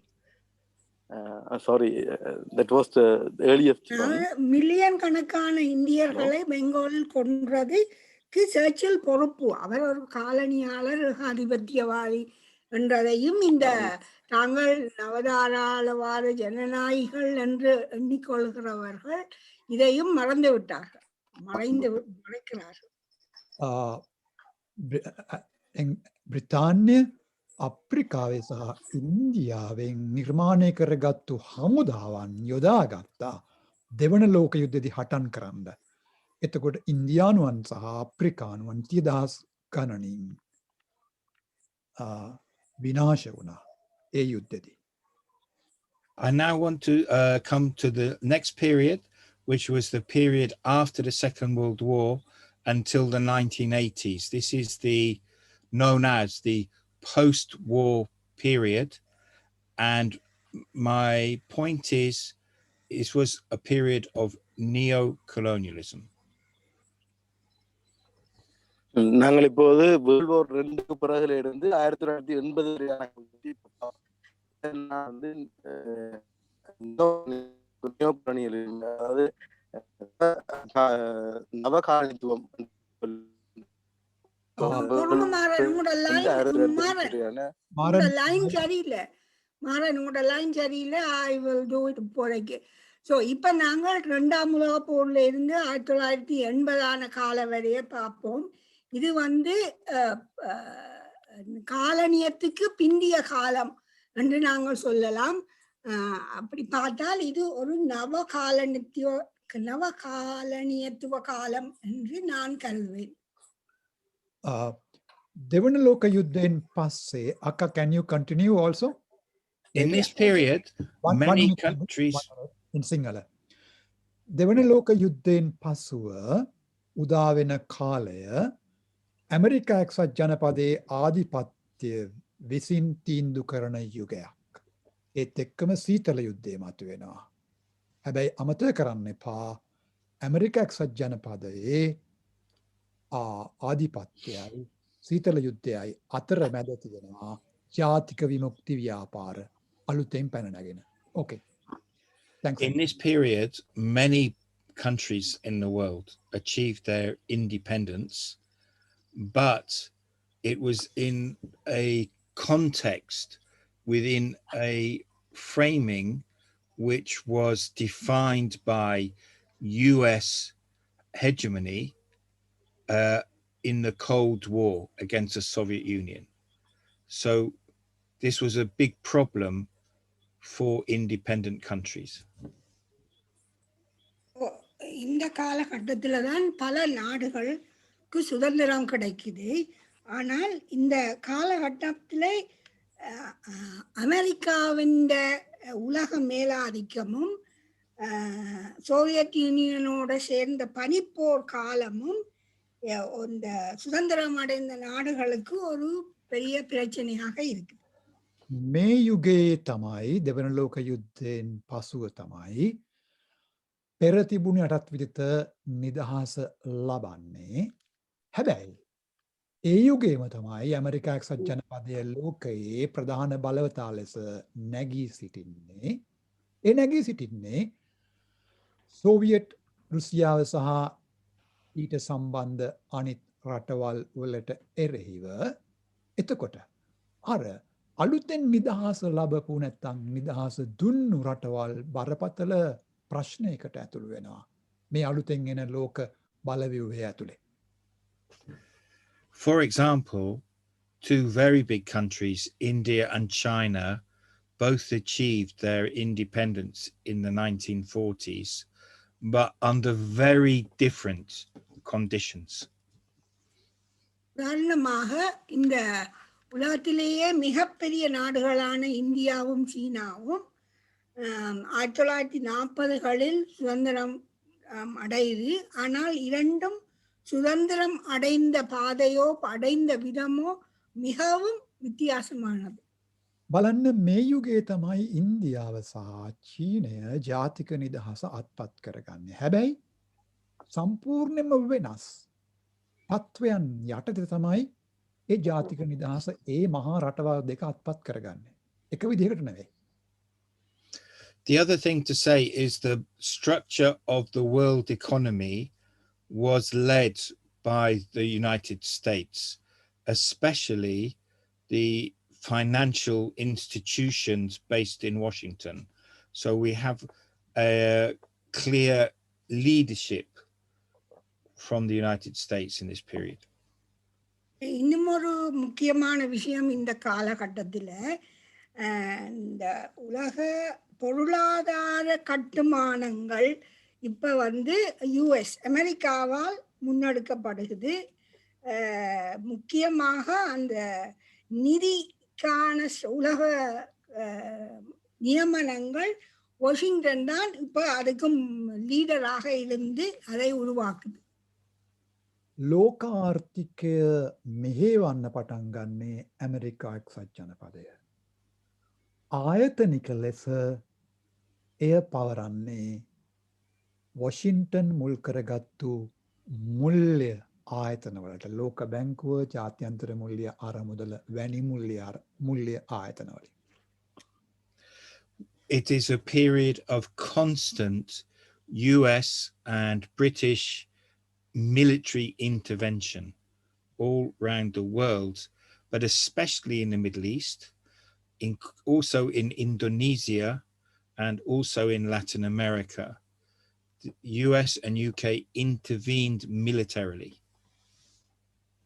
இந்த காலகட்டத்தில் ஐக்கிய அமெரிக்காவும் பிரித்தானியாவும் ஒரு உலகத்தில் பல இடங்கள்ல இராணுவ ரீதியாக தலையிடுகிறது. முக்கியமாக மத்திய கிழக்கில், அதே நேரத்தில் இந்தோனேஷியாவிலையும் சரி, லத்தீன் அமெரிக்காவிலையும் சரி, ஐக்கிய அமெரிக்காவும் பிரித்தானியாவும் இராணுவ ரீதியாக நாடுகளில் தலையிடு. දෙවන ලෝක යුද්ධයෙන් පසුව ඇතිවෙච්ච ඇමරිකා එක්සත් ජනපදයේ ආධිපත්‍යයේ යටතේ මතුවුණු යුගයේදී බ්‍රිතාන්‍යයි ඇමරිකාවයි එකතු වෙලා විශාල ප්‍රමාණයේ යුදමය මෙහෙයුම් කරනවා මැද පෙරදිග ඉන්දුනීසියාවේ සහ ලතින් ඇමරිකාවේ බොහෝ රටවල් වල. In Africa, where there had been many armed liberation movements, independence was achieved politically, but most African countries did not reach economic independence. They were still controlled from the outside. ஆப்பிரிக்காவில் சில நாடுகள் சுதந்திரம் அடைந்தது. அங்கே பல இடங்களிலே ஆயுத போராட்டங்களும் நடந்து சுதந்திரம் அடைந்தது. ஒரு அரசியல் ரீதியான சுதந்திரத்தை அவர்கள் அடைந்தாலும் அவர்களுடைய பொருளாதாரம் வெளியிலே இருந்துதான் கையாளப்பட்டது, கண்ட்ரோல் பண்ணப்பட்டது. අප්‍රිකානු මහද්වීපයේ බොහෝ රටවල් මේ කාලවකවානුවේම සන්නද්ධ ජාතික ව්‍යාපාර විසින් නිදහස අත්පත් කරගත්තා දේශපාලනමය ලෙස. නමුත් ආර්ථිකමය ලෙස ඔවුන් නිදහස අත්පත් කරගත්තේ නැහැ. ආර්ථික ගැට ගැහිලා තිබුණේ යුරෝපීය අධිරාජ්‍යයන්ට. The concept neo-colonialism comes from an African leader, Kwame Nkrumah, who said, "We have political independence, but economically we are not free. We are still have mining corporations exploiting our people." இந்த நவகாலனித்துவம் என்ற அந்த சொற்பதம், neo colonialism ஒரு ஆப்பிரிக்கரால் தான் முதலில் சொல்லப்பட்டது. அவர் சொன்னது, ஆப்பிரிக்க நாடுகளுக்கு அரசியல் சுதந்திரம் கிடைத்தாலும் அவர்களுக்கு பொருளாதார சுதந்திரம் கிடைக்கவில்லை என்றதை குறிப்பிடவே இந்த நவகாலனியம் என்ற சொற்பதத்தை அவர் முன்மொழிந்தார். අප්‍රිකානු මහද්වීපයේ තමයි නව යටත් විජිතවාදය කියන සංකල්පය මතුවනේ. ක්වාමින් කුමා කියන අප්‍රිකානු නායකයා විසින් තමයි මේ වචනය හඳුන්වලා දුන්නේ. අර පවතින යථාර්ථය හෙළි කරන්නට. දේශපාලන වශයෙන් නිදහස ලැබුවට පතල් ආකර සම්පූර්ණයෙන්ම අයිති වෙලා තිබුණේ යුරෝපීය අධිරාජ්‍යයන්ට. Whenever African countries try to go beyond this economic control, their leaders were assassinated. And the crucial one was Patrice Lumumba in the Congo in 1960. It's a crucial event in world history. Patrice Lumumba, Congo, 1960. சில ஆப்பிரிக்க தலைவர்கள் இந்த வெளியில இருந்து பொருளாதாரத்தை அவர்கள் control பண்ணுவதை தாண்டி போக முயற்சி செய்யும் பொழுதெல்லாம் அந்த ஆப்பிரிக்க தலைவர்கள் கொல்லப்பட்டார்கள். இதில் மிகவும் முக்கியமான, வரலாற்றிலேயே மிகவும் முக்கியமான ஒரு சம்பவம் 1960 கொங்கோ நாட்டில் பட்ரிஸ் லுமும்பா என்பவர் கொலை செய்யப்பட்டது ஆகும். இது வரலாற்றில் மிகவும் முக்கியமான ஒரு சம்பவம். මේ ආර්ථික වාහල්භාවය නැත්තං යටත් කර ගැනීමට එරෙහිව හටන් කරපු අප්‍රිකානු නායකයන්ව ඝාතනය කිරීමේ ව්‍යාපාරයක නියටලුණා යුරෝපීය අධිරාජ්‍යවාදීන්.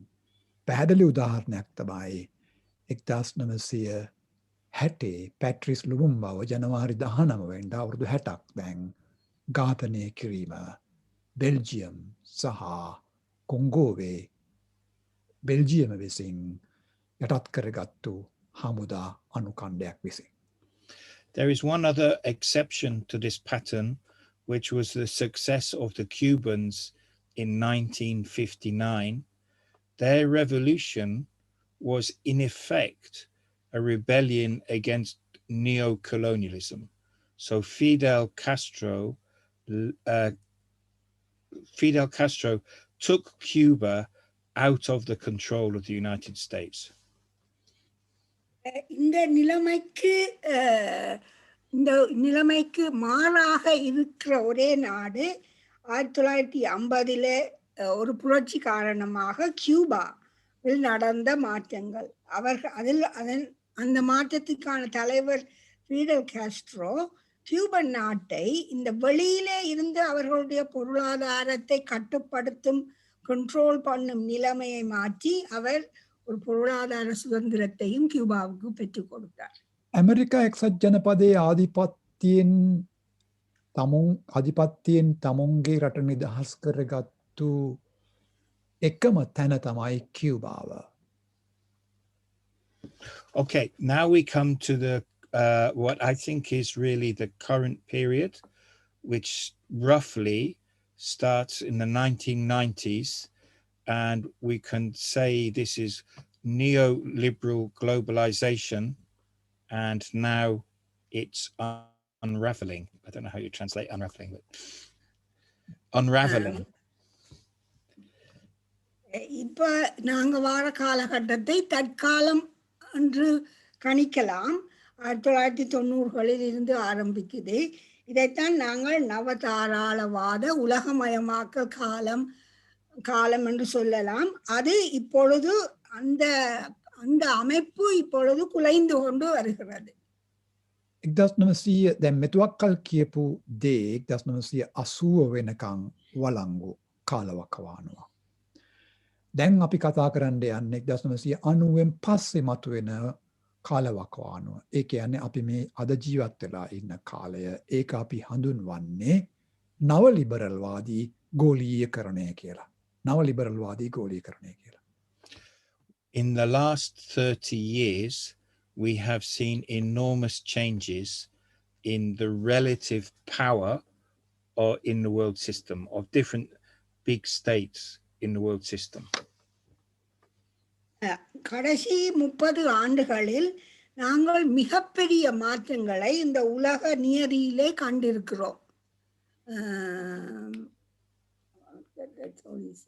පෞගිය අවුරුදු 30 ඇතුළත ලෝක බලව්‍යුහේ සුවිශේෂ වෙනස්කම් රාශියක් සිද්ධ වෙලා තියෙනවා. We have seen the fall of the USSR, the Soviet Union. We have seen the rise of China, and we have seen the US war on terror worldwide.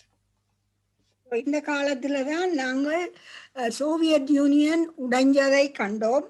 பிறகு சைனா ஒரு பெரிய ஒரு சக்தியாக வளர்ந்து வருவதையும் பார்க்கிறோம்.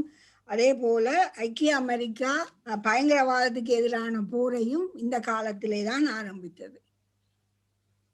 මේ කාලවකවානුවේ ප්‍රධානම ලක්ෂණ තුනක් තමයි ගෝලීය ලෙස දැක්කම ඇමරිකා එක්සත් ජනපදය ත්‍රස්තවාදයට එරෙහිව දියත් කරපු ගෝලීය යුද්ධය, සෝවියට් රුසියාවේ බිඳ වැටීම සහ චීනයේ නැගී සිටීම. The US adopted what was called the Great Chessboard Strategy in terms of controlling areas around the rim of the former Soviet Union. ஐக்கிய அமெரிக்கா ஒரு ஒரு திட்டத்தை முன்னெடுக்குது. அதுக்கு அவர்கள் த கிரேட் செஸ் போர்ட் திட்ட உத்தி என்று பெயர் கொடுக்கிறார்கள். அதில் வந்து பழைய சோவியத் யூனியனை சுற்றி இருக்கிற இடங்களை தாங்கள் கட்டுப்படுத்துவதற்கான ஒரு உத்தியாகத்தான் இதை அவர்கள் முன்னெடுத்தார்கள். ඇමරිකා එක්සත් ජනපදය චෙස්පෝට් ක්‍රීඩාව වැනි එක එක විදිහට ඉත්තු එහාට මෙහාට කරන ආකාරයේ ආක්‍රමණයන් විවිධ විදිහෙන් දියත් කළා පැරණි සෝවියට් රුසියාව ආශ්‍රිතව තිබුණු ඇෆ්ගනිස්තානය, කසකස්ථානය, කිර්ගිස්තාන්, ජෝර්ජියා මෙන්න මේ වගේ රටවල් මුල් කරගෙන. This is a map from Brzezinski's book, and you can see where he highlights the main points of tension that the US should control. இந்த வர படத்துல இது பிரென்சிஸ்கி இந்த புத்தகத்துல இருந்து எடுத்தது. அவர் இதுல என்னத்தை காட்டுறாருண்டா, அந்த யுஎஸ் வந்து ஒரு ஒரு உச்ச நிலையில ஒரு டென்ஷன்ல வச்சிருக்கிற இடங்களை அவர் இதுல காட்டுறார். බ්‍රසෙන්ස්කිගේ 1997 පළවුණු පොතේ මේ මැප් එක තියෙනවා. ඔහු ලකුණු කරනවා මේ මැප් එකේ එක්සත් ඇමරිකා ජනපදයේ විසින් මොනියම් විදියකින් හෝ පාලනය කරගත යුතු අරගල තියෙන භූමි ප්‍රදේශයන් ලෝකෙ පුරා. The common logic underlying this strategy was that the US had to have a strong foothold in Eurasia, in the landmass of Europe and Asia. இந்த இந்த ஐக்கிய அமெரிக்காண்ட இந்த திட்டத்தின் லாஜிக்கு பின்னால இருக்கிற விஷயம் என்னென்றால், அந்த யூரேஷியா, யூரோப்பும் ஏசியாவும் சேர்ந்த அந்த நிலப்பகுதியில அமெரிக்கா ஒரு ஆழமான ஒரு காலை ஊன்றிய இருக்க வேணும் என்ற ஒரு திட்டத்தின் அடிப்படையில் தான் இந்த இதை அமெரிக்கா முன்னெடுக்குது. බ්‍රෂන්ස්කි විසින් ඉදිරිපත් කරන මේ ඇමරිකානු උපාය මාර්ගයට පදනම් වෙලා තියෙන ප්‍රධානම තර්කය මොකක්ද? යුරෝපයේ ආසියාවේ ඇමරිකා එක්සත් ජනපදයේ බලය තහවුරු කරගත යුතුයි කියන තර්කය. We will see that this mentality still applies, but in a slightly different way, and it now applies to the Indian and Pacific Oceans. இப்ப நாங்க பார்க்கலாம் என்னன்னா, இதே மாதிரியான ஒரு சிந்தனை இப்போதும் இருக்குது. ஆனா கொஞ்சம் வித்தியாசமாக இதே விஷயம் இப்ப இந்தியா பிரதேசம், இந்திய பெருநிலப்பரப்பிலையும் இதே ஒரு திட்டத்தை தான் அவர்கள் முன்னெடுக்கிறார்கள். මේ තර්කයම තමයි යම් ප්‍රමාණයකට වෙනස් ආකාරයකින් ඉන්දියානු සාගරය සහ ශාන්තිකර සාගරයට අදාළව ඇමරිකා එක්සත් ජනපදය යොදාගෙන තියෙන්නේ මේ වෙද්දී. Of course, the US has conducted its wars in Iraq and Afghanistan, and it has a global military presence. இதே ஐக்கிய America Afghanistan and Iraq-லையும், is it Iraq the other country you mentioned?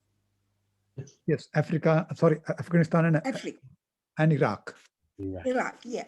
Iraq-லையும் ஆப்கானிஸ்தானிலையும் ஒரு பூகோள ரீதியான போரை ஐக்கிய அமெரிக்கா முன்னெடுத்தது. ඇත්ත.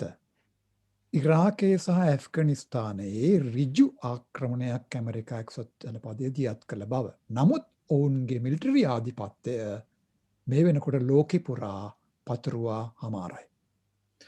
And what we have also seen, of course, is with neoliberal globalization, the huge increase of manufacturing in China.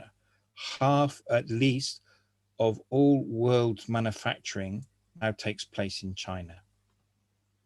அதே நேரத்தில் இந்த நவதாராளவாத உலகமயமாக்கல்ன்ற பகுதியாக சீனாவிலே உற்பத்தி பெறுகிறதையும் நாங்கள் பார்க்கலாம். இப்பொழுது உலகத்திலே உற்பத்தி செய்யப்படுபவைகளில் அரைவாசி சீனாவில் தான் உற்பத்தி செய்யப்படுகிறது. ඇමරිකාව තමුන්ගේ මිලිටරිමය ආධිපත්තිය මේ වෙද්දි ලෝකෙ පුරා තහවුරු කරමින් යද්දී නවලිබරල්වාදී ගෝලීකරණයේ නවලිබරල්වාදී ආර්ථිකය වැළඳගනිමින් චීනය මේ වෙද්දි ලෝකයේ නිෂ්පාදනය කරන භාණ්ඩ වලින් හරි අඩක් නිපදවන රට බවට පත් වෙලා තියෙනවා. This is part of a slightly more general pattern known as the rise of the BRICS: Brazil, Russia, India, China, South Africa, which means that the US does no longer fully dominate, but has a number of potential rivals. So இதைத்தான் நான் இப்பொழுது BRICS என்று சொல்லப்படுகின்ற ஒரு கூட்டினுடைய முன்னேற்றமோ ஆதிக்கம் என்று சொல்லலாம். அதாவது Brazil, India, China, south Africa, Russia இந்த நாடுகள் வளர்ச்சி அடைகிறது. இப்பொழுது ஐக்கிய அமெரிக்கா மட்டும் ஒரு உலக அதிகார சக்தியாக இல்லை என்பதை தான் இந்த ரைஸ் ஆஃப் பிரிக்ஸ் என்று இப்போது சொல்லப்படுகிறது. මේ ඇමරිකා ජනපදයේ අධිරාජ්‍යයට එරෙහිව මිලිටරි අධිරාජ්‍යයට එරෙහිව ලෝකයේ රටවල් කීපයක් අතර අලුත් සන්ධානයක් නිර්මාණය වෙලා තියෙනවා. ඒ තමයි බ්‍රසීලය, රුසියාව, ඉන්දියාව, චීනය සහ දකුණු අප්‍රිකාව විසින් නිර්මාණය කරගත්තු බ්‍රික්ස් කියන ගෝලීය සන්ධානය එය ඇමරිකාවේ මිලිටරි ආධිපත්‍යයට ආර්ථිකමය ලෙසින් ප්‍රහාරයක් එල්ල කරන්නට පටන් අරන් තියෙනවා. ආර්ථිකමය ලෙස.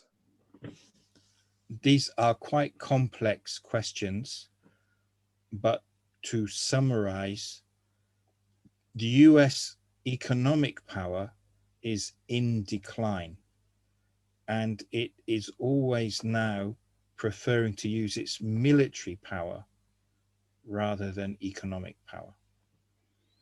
இது ஒரு சிக்கலான கேள்விகள் தான். ஆனால் சொல்ல போனால் ஐக்கிய அமெரிக்காவினுடைய பொருளாதார பலம் வீழ்ச்சி அடைந்து கொண்டு வருகிறது.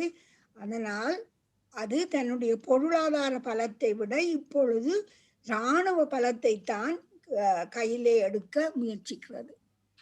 මතක් කරගන්න පොඩ්ඩක් මීට ඉස්සර වෙලා දෙවන ලෝක යුද්ධයෙන් පස්සේ බ්‍රිතාන්‍යයේ බලය අඩුවෙමින් තියෙද්දී උන් ඉස්සරහට දැම්මේ මිලිටරි බලය. එයම යලිත් වතාවක් සිද්ධ වෙමින් පවතිනවා. ඇමරිකා එක්සත් ජනපදයේ ආර්ථිකමය බලය දැන් පිරිහෙමින් තියෙද්දී ඔවුන් බරපතල ලෙස තමුන්ගේ මිලිටරිමය බලය ඉස්සරහට ගේන්න උත්සාහ කරනවා. This is really important when we consider what is behind the US aggressive attitude to the rise of China. Does it want... Sorry. No, please. இது மிகவும் முக்கியமான விஷயம். ஏனென்றால் சைனாவுக்கு எதிரான யுஎஸ் இந்த அக்ரெசிவ் விளங்கிக் கொள்வதற்கு இது ஒரு மிகவும் முக்கியமான விஷயம். මේ සන්දර්භය ඇතුළේ තමයි ඇමරිකා එක්සත් ජනපදයේ ආක්‍රමණශීලී ආකල්පය චීනට එරෙහිව තියෙන අපි තේරුම් ගන්නට වෙන්නේ. The characteristics of a neo-colonial state are that it's very repressive, that there's a lot of corruption, and it allows wealth to be extracted. The US wants China to be such a state. Sorry, US doesn't want China. No, it does. It wants China to be like this. Corrupt state where wealth can be extracted. Correct. So, இப்போ ஒரு நவகாலனிய அரசின் சில குணாம்சங்கள் என்றால் அவை பல அடக்குமுறைகளை இருக்கும், ஊழல் நிறைய இருக்கும், அதோட அதிலே இருந்து நிறைய வளங்களை உறிஞ்சி எடுக்கலாம். ஸோ அமெரிக்கா சைனாவும் இப்படியான ஒரு நாடாக வர வேணும் என்றதை விரும்புது.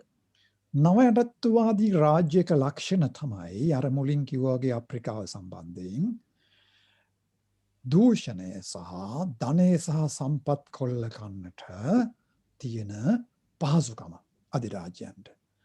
මේ වෙද්දි ඇමරිකා එක්සත් ජනපදයත් පුනා බලාපොරොත්තු වෙන්නේ චීනයත් එවැනි නවයටත්වවාදී රාජ්‍යයක් බවට පත්වෙයි කියලා. දූෂණයෙන් පිරුණු සහ ධනය සහ සම්පත් ලේසියෙන් කොල්ල කණ්ඩ පුළුවන් රාජ්‍යයක් බවට පත්වෙයි කියලා. But China does not accept this subordinate position. Indeed, it has capacity now for its own empire building project. China இப்படி ஒரு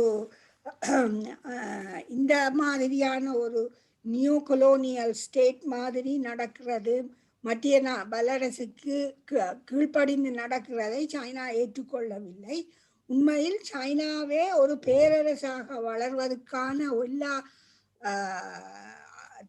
தகுதியும் திறமைகளும் வளங்களும் சைனாவிடம் இப்பொழுது இருக்கிறது. චීනය ලෑස්ති නෑ මේ නවයටත්වවාදී අස්ථානයට එන්නට. ඒ වෙනුවට චීනය මේ වෙනකොට පිළිබිඹු කරලා හමාරයි බලවත් අධිරාජ්‍යයක් ලෙස තමුන්ව නිර්මාණය කරගන්නට පුළුවන් කියන කාරණාව.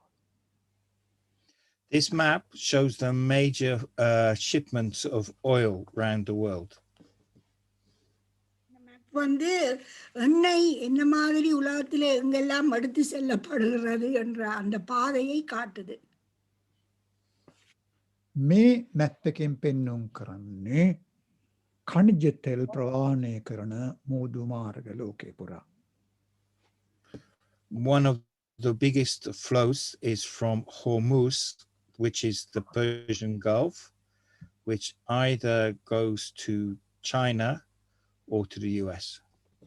இதுல மிகவும் பெரிய விஷயம் என்னென்றால் பெர்ஷியன் கல்ஃப் இதில் ஹோர்முஸ் என்ற இடத்துல இருக்கிற அந்த oil ஒன்றில் சைனாவுக்கு போகுது அல்லது யுஎஸ்க்கு போகுது.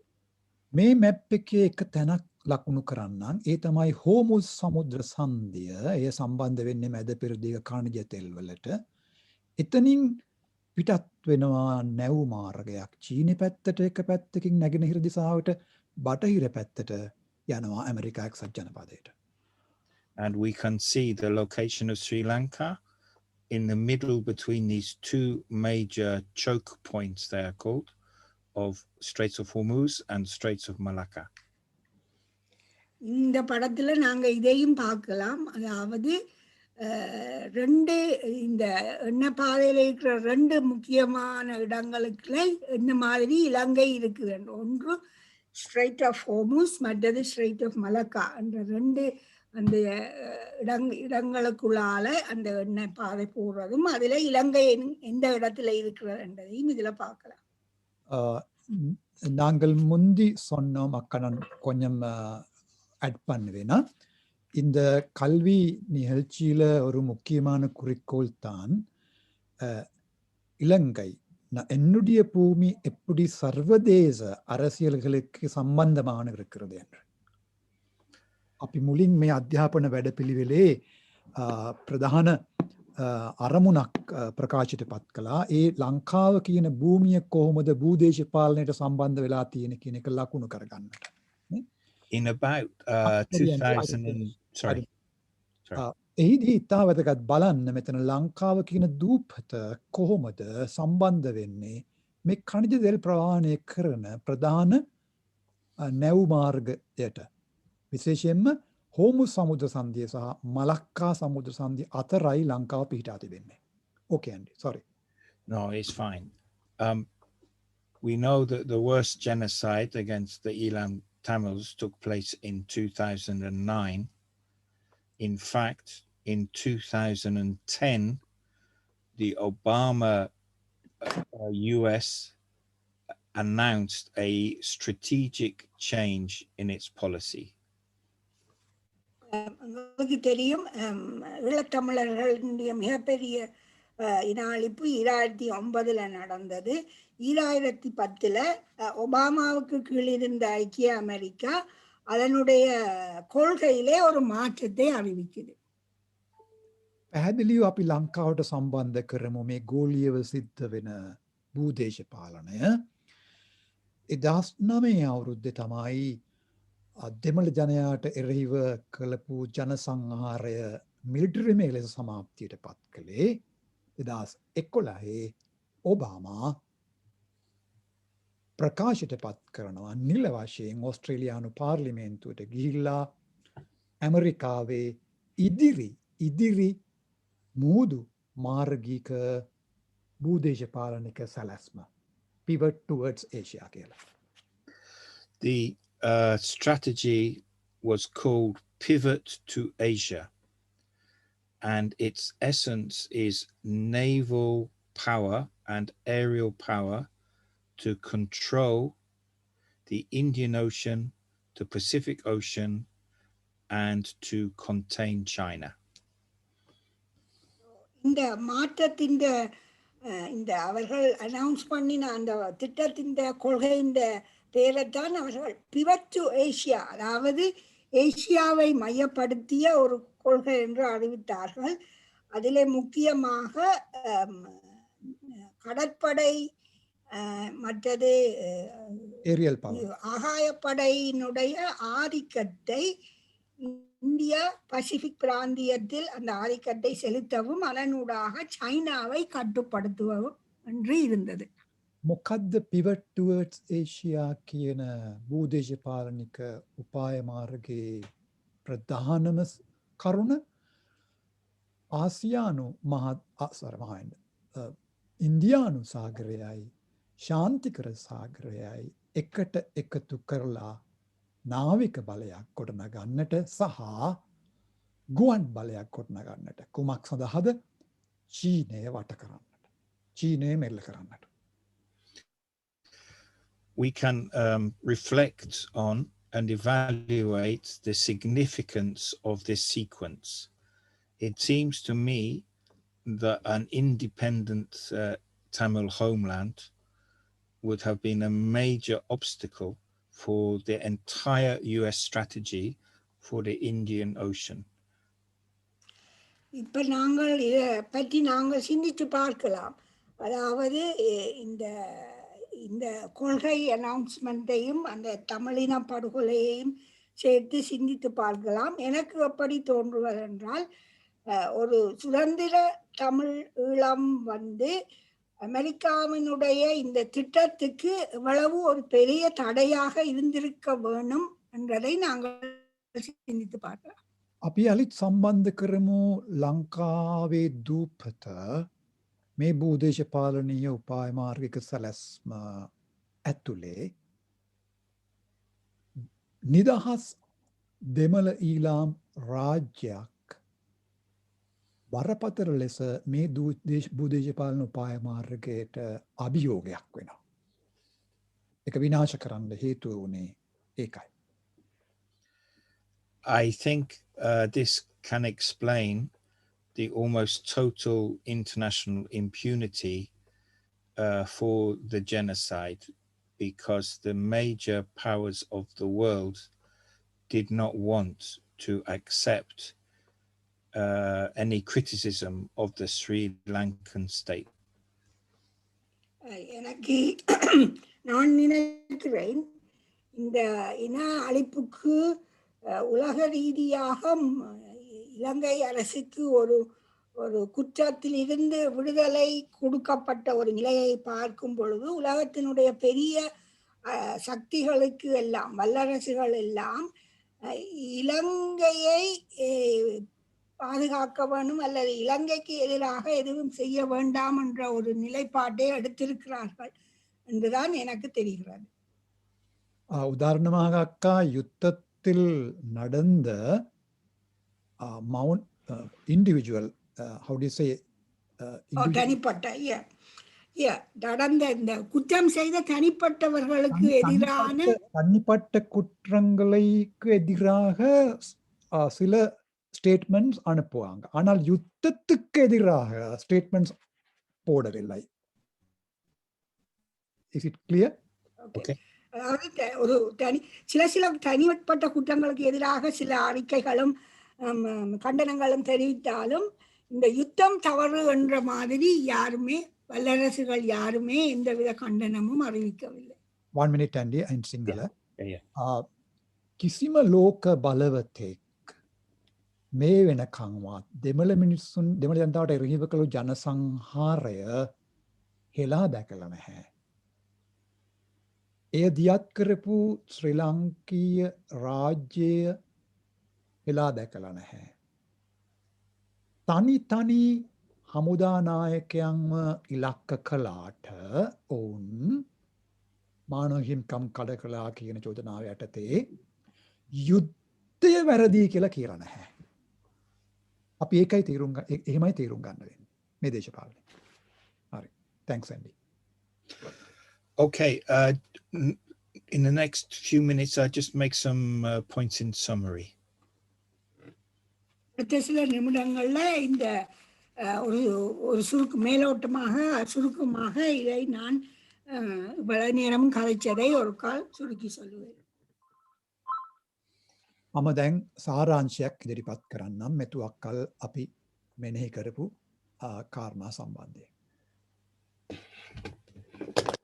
The contradictory international situation which the world now faces can only be resolved within capitalism by historic defeats.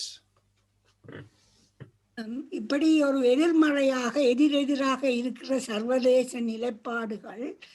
நிலைப்பாடுகளுக்கு ஒரு தீர்வை இந்த முதலாளித்துவ அமைப்பு நிலைமைக்குள்ளே இதுக்கான ஒரு தீர்வை நாங்கள் பார்ப்பதாக இருந்தால் அது ஒரு வரலாற்று ரீதியாக தோற்கடிக்கப்படுவது ஊடாகத்தான் இந்த தீர்வு வரலாம்.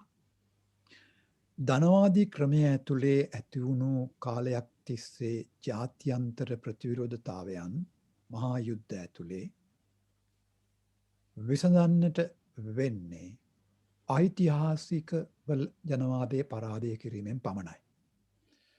The people of the world need a socialist system. உலக மக்களுக்கு ஒரு சோஷலிச அமைப்பு தான் தேவை. ලෝකයේ පීඩාවෙන ජනතාවට සමාජවාදී ක්‍රමයක් අවශ්‍යයි. Even where the system succeeds, it leads to conflict. Which system are you referring to? Capitalism. இந்த முதலாளித்துவ முறைமை வெற்றி பெற்றாலும் பிரச்சனைகள் தொடரும். ධනපති ක්‍රමය යම් ජයග්‍රහණයන් අත්පත් කරගත් තාවකාලිකව එය යළිත් වතාවක් බරපතල ප්‍රතිවිරෝධතාවයන් නිර්මාණය කරනවා සමාජයේ සහ දේශපාලනය තුළ. For example, China's industrial expansion was what saved the world from a worse recession than 2008.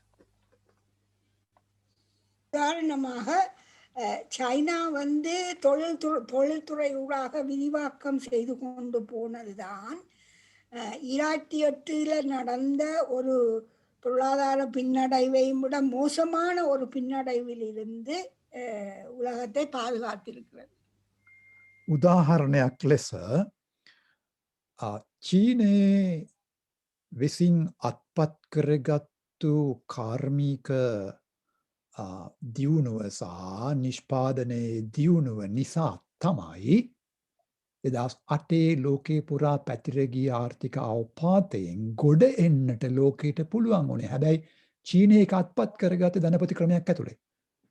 And yet the US is preparing to use its military power against China. அப்படி இருந்தும் கூட ஐக்கிய அமெரிக்கா தனது இராணுவ பலத்தை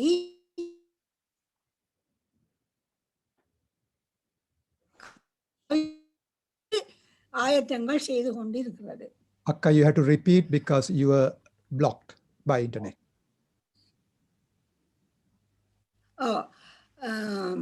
அப்படி இருந்தும் கூட, அதாவது சைனாவின் தொழில்துறை வளர்ச்சி தான் உலகத்தை ஒரு மிகப்பெரிய பொருளாதார பின்னடைவில் இருந்து பாதுகாத்து என்பது உண்மையாக இருந்தும் கூட, ஐக்கிய அமெரிக்கா தனது இராணுவ பலத்தை சீனாவுக்கு எதிராக கையாள ஆயத்தம் செய்து கொண்டு இருக்கிறது. එහෙම තියෙද්දි තමයි ඇමරිකා එක්සත් ජනපදය මිලිටරිමය ලෙස තමුන්ගේ බලය මුළු ගන්වන්නේ චීනය වටලන්න සහ යටත් කරන්න.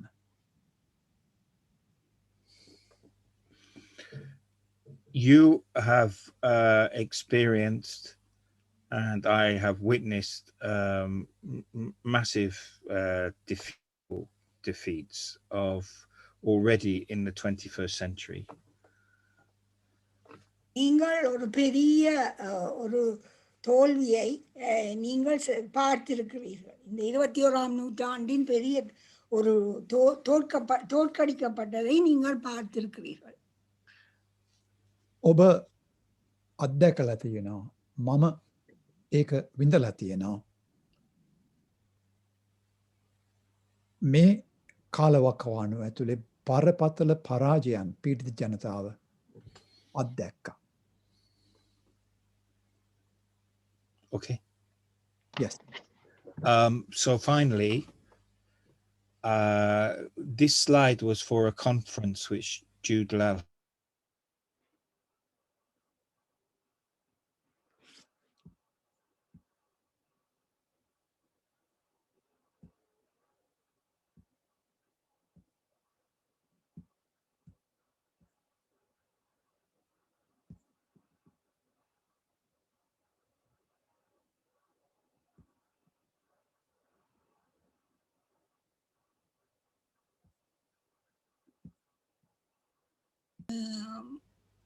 இராணுவ முயற்சிகளுக்கும் எதிரான ஒரு பொதுவான கூட்டொருமை திட்டம் எங்களுக்கு வேணும். Andy, my system was frozen. Could you kindly repeat if you don't mind? Yeah, this slide is from a conference which Jude Lal had organized, but it is relevant here, and it is that we need to unite in a common project against imperialism and militarism. මේ slide එකේ පෙන්වන්නේ ජූඩ්ලාල් සංවිධානය කරපු එක සම්මේලනයක තේමාවන්. එහිදී වැදගත්ම කාරණාව වෙන්නේ අපි විවිධ ව්‍යාපාර විවිධ ජන කොටස් බලමුළු ගත්තු ව්‍යාපාරයක් නිර්මාණය කිරීමේ අවශ්‍යතාවයයි. I would like to see a renewal of anti-imperialism with fresh thinking about the current stage. எனக்கு விருப்பம் இந்த ஏகாதிபத்தியத்துக்கு எதிரான ஒரு சிந்தனையும் முயற்சிகளும் மீண்டும் உயிர் கொடுக்கப்பட வேண்டும். அப்படியான முயற்சிகளுக்கு இப்பொழுது உள்ள உலக நிலைமையை பற்றியும் புதுவிதமாக அல்லது மீண்டும் அதை பற்றின சிந்தனை வளர வேண்டும். අධිරාජ්‍ය විරෝධී අරගලය යලී මතු කරගත යුතු වෙනවා. අලුත් ක්‍රියාදාරයෝ සහ අලුත් සිතුවිලි සහ අලුත් ක්‍රියාදාමයන් ගොනු කරගෙන. We have experienced a failure of the state to protect people, so we must ourselves protect each other. Between different oppressed people, we must find solidarity. அரசுகள் அதனுடைய மக்களை பாதுகாப்பதில் தோல்வி கண்டிருக்கிறது என்பதுதான் இப்போ நாங்கள் பார்க்கிறோம். அதனால் மக்களாகிய நாங்கள் எங்களையே பாதுகாத்து கொள்ள வேற வேற அடிமைப்படுத்தப்படுகிற மக்களுக்காக நாங்கள் சேர்ந்து போராட வேண்டும். රාජ්‍ය විසින් ජනතාව රකින්න නැති බව අපි පසක් කරගෙන හමාරයි. එහෙමනම් අපි එකිනෙකාව ආරක්ෂා කරගන්න ඕන කොහොමද? පීඩිත ජන කොටස් සමග සන්දානගත වෙමින් සහයෝගිතාවේ ගොඩනගා ගැනීමෙන්. We place our faith in the unity against imperialism of all oppressed workers and peoples. அடக்கப்படுகிற எல்லா தொழிலாளர்களுக்கும் மக்களுக்கும் ஆன ஒரு ஒற்றுமையை வளர்த்து அதில் தான் நாங்கள் எங்களுடைய நம்பிக்கையை வைக்க வேண்டும். අපි විශ්වාසය තබන්නට ඕන කොතැනද?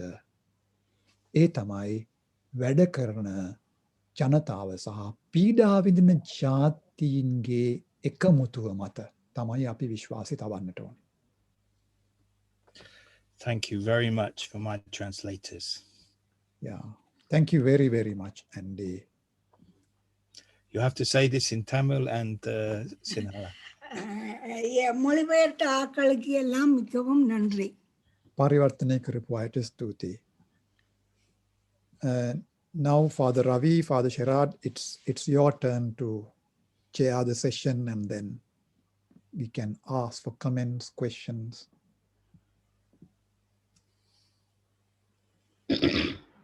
Andy, would நேரம் you- 10:45. Jude, yes.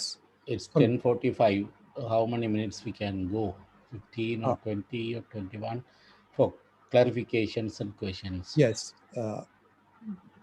How long would you want to go? 20 minutes? Because Yes, that's fine. No, because we plan to finish it by 10. So Yeah.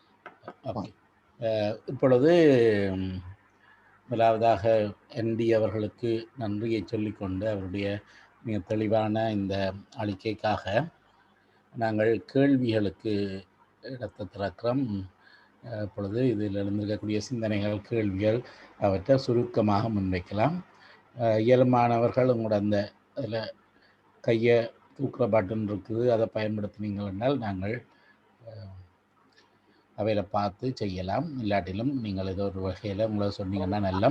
ஸ்லைட்டை Jude, shall we stop the slide and come to the Yes. common screen? Andy, would you kindly stop sharing? No.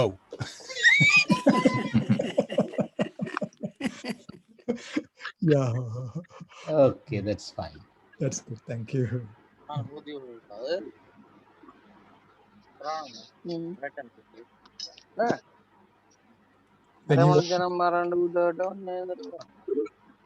When you want to speak, please mute.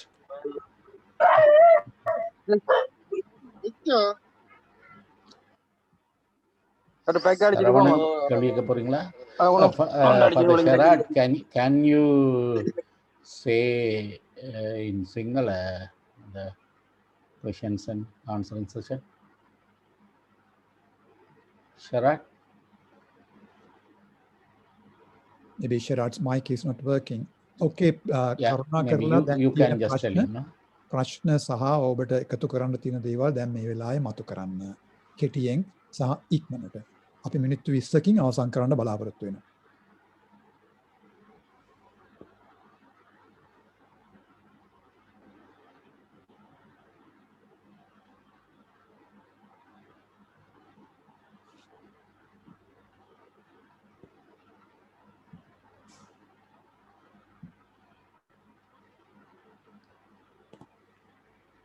It's too heavy to respond immediately, I suppose. So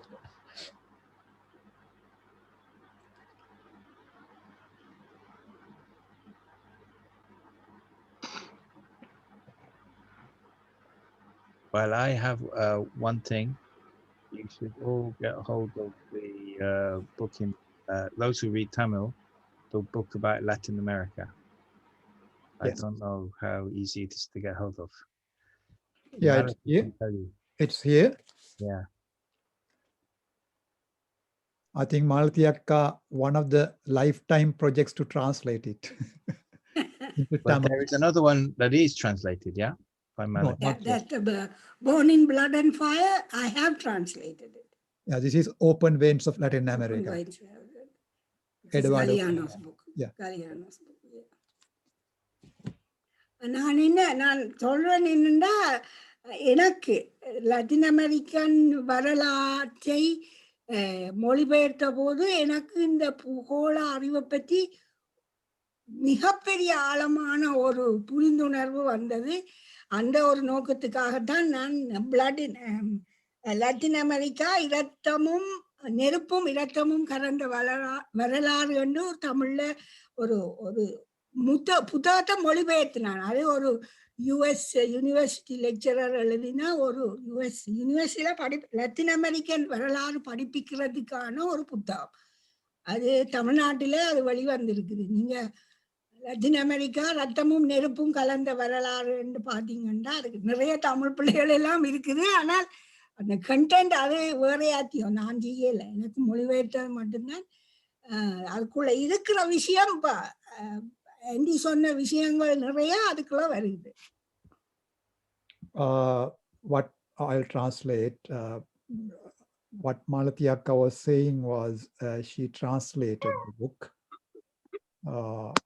because she was touched by the history of Latin America, and it has been published in Tamil Nadu. Latin American ඉතිහාසය පිළිබඳව තමුන්ට දැනුණු දේ නිසා Fire and Blood කියන ඒ කෘතිය මම පරිවර්තනය කළා දෙමළ භාෂාවට. එය තමිල්නාඩුවේ ප්‍රකාශකයන් විසින් ප්‍රකාශන සමාගමක් විසින් මේ වෙද්දී ප්‍රකාශයට පත් කරලා තිබෙනවා. How can we get that?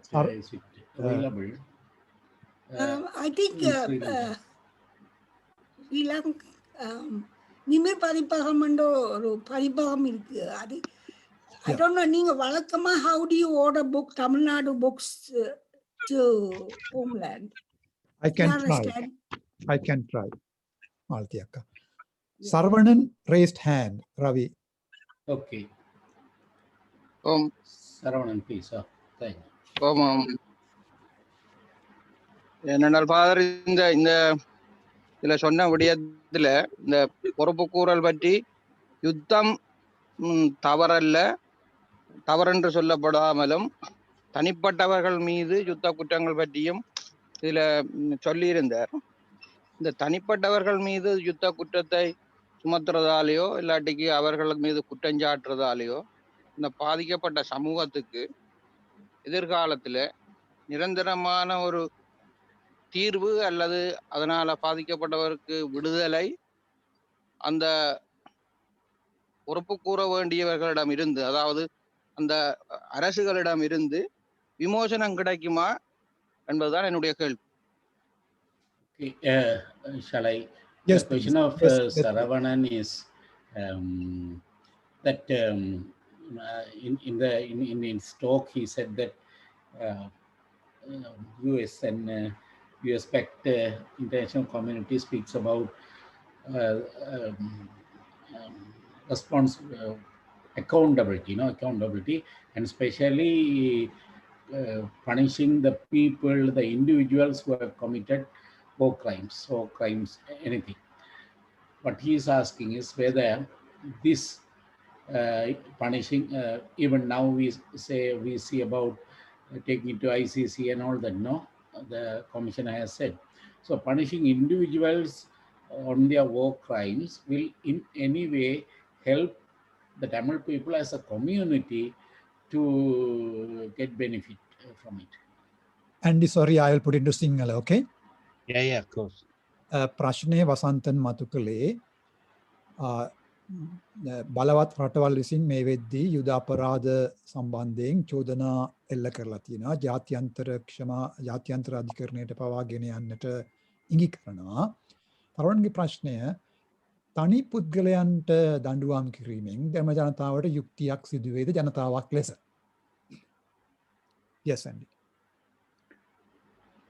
Well, I think you know the situation much better than I do, so I'll be careful.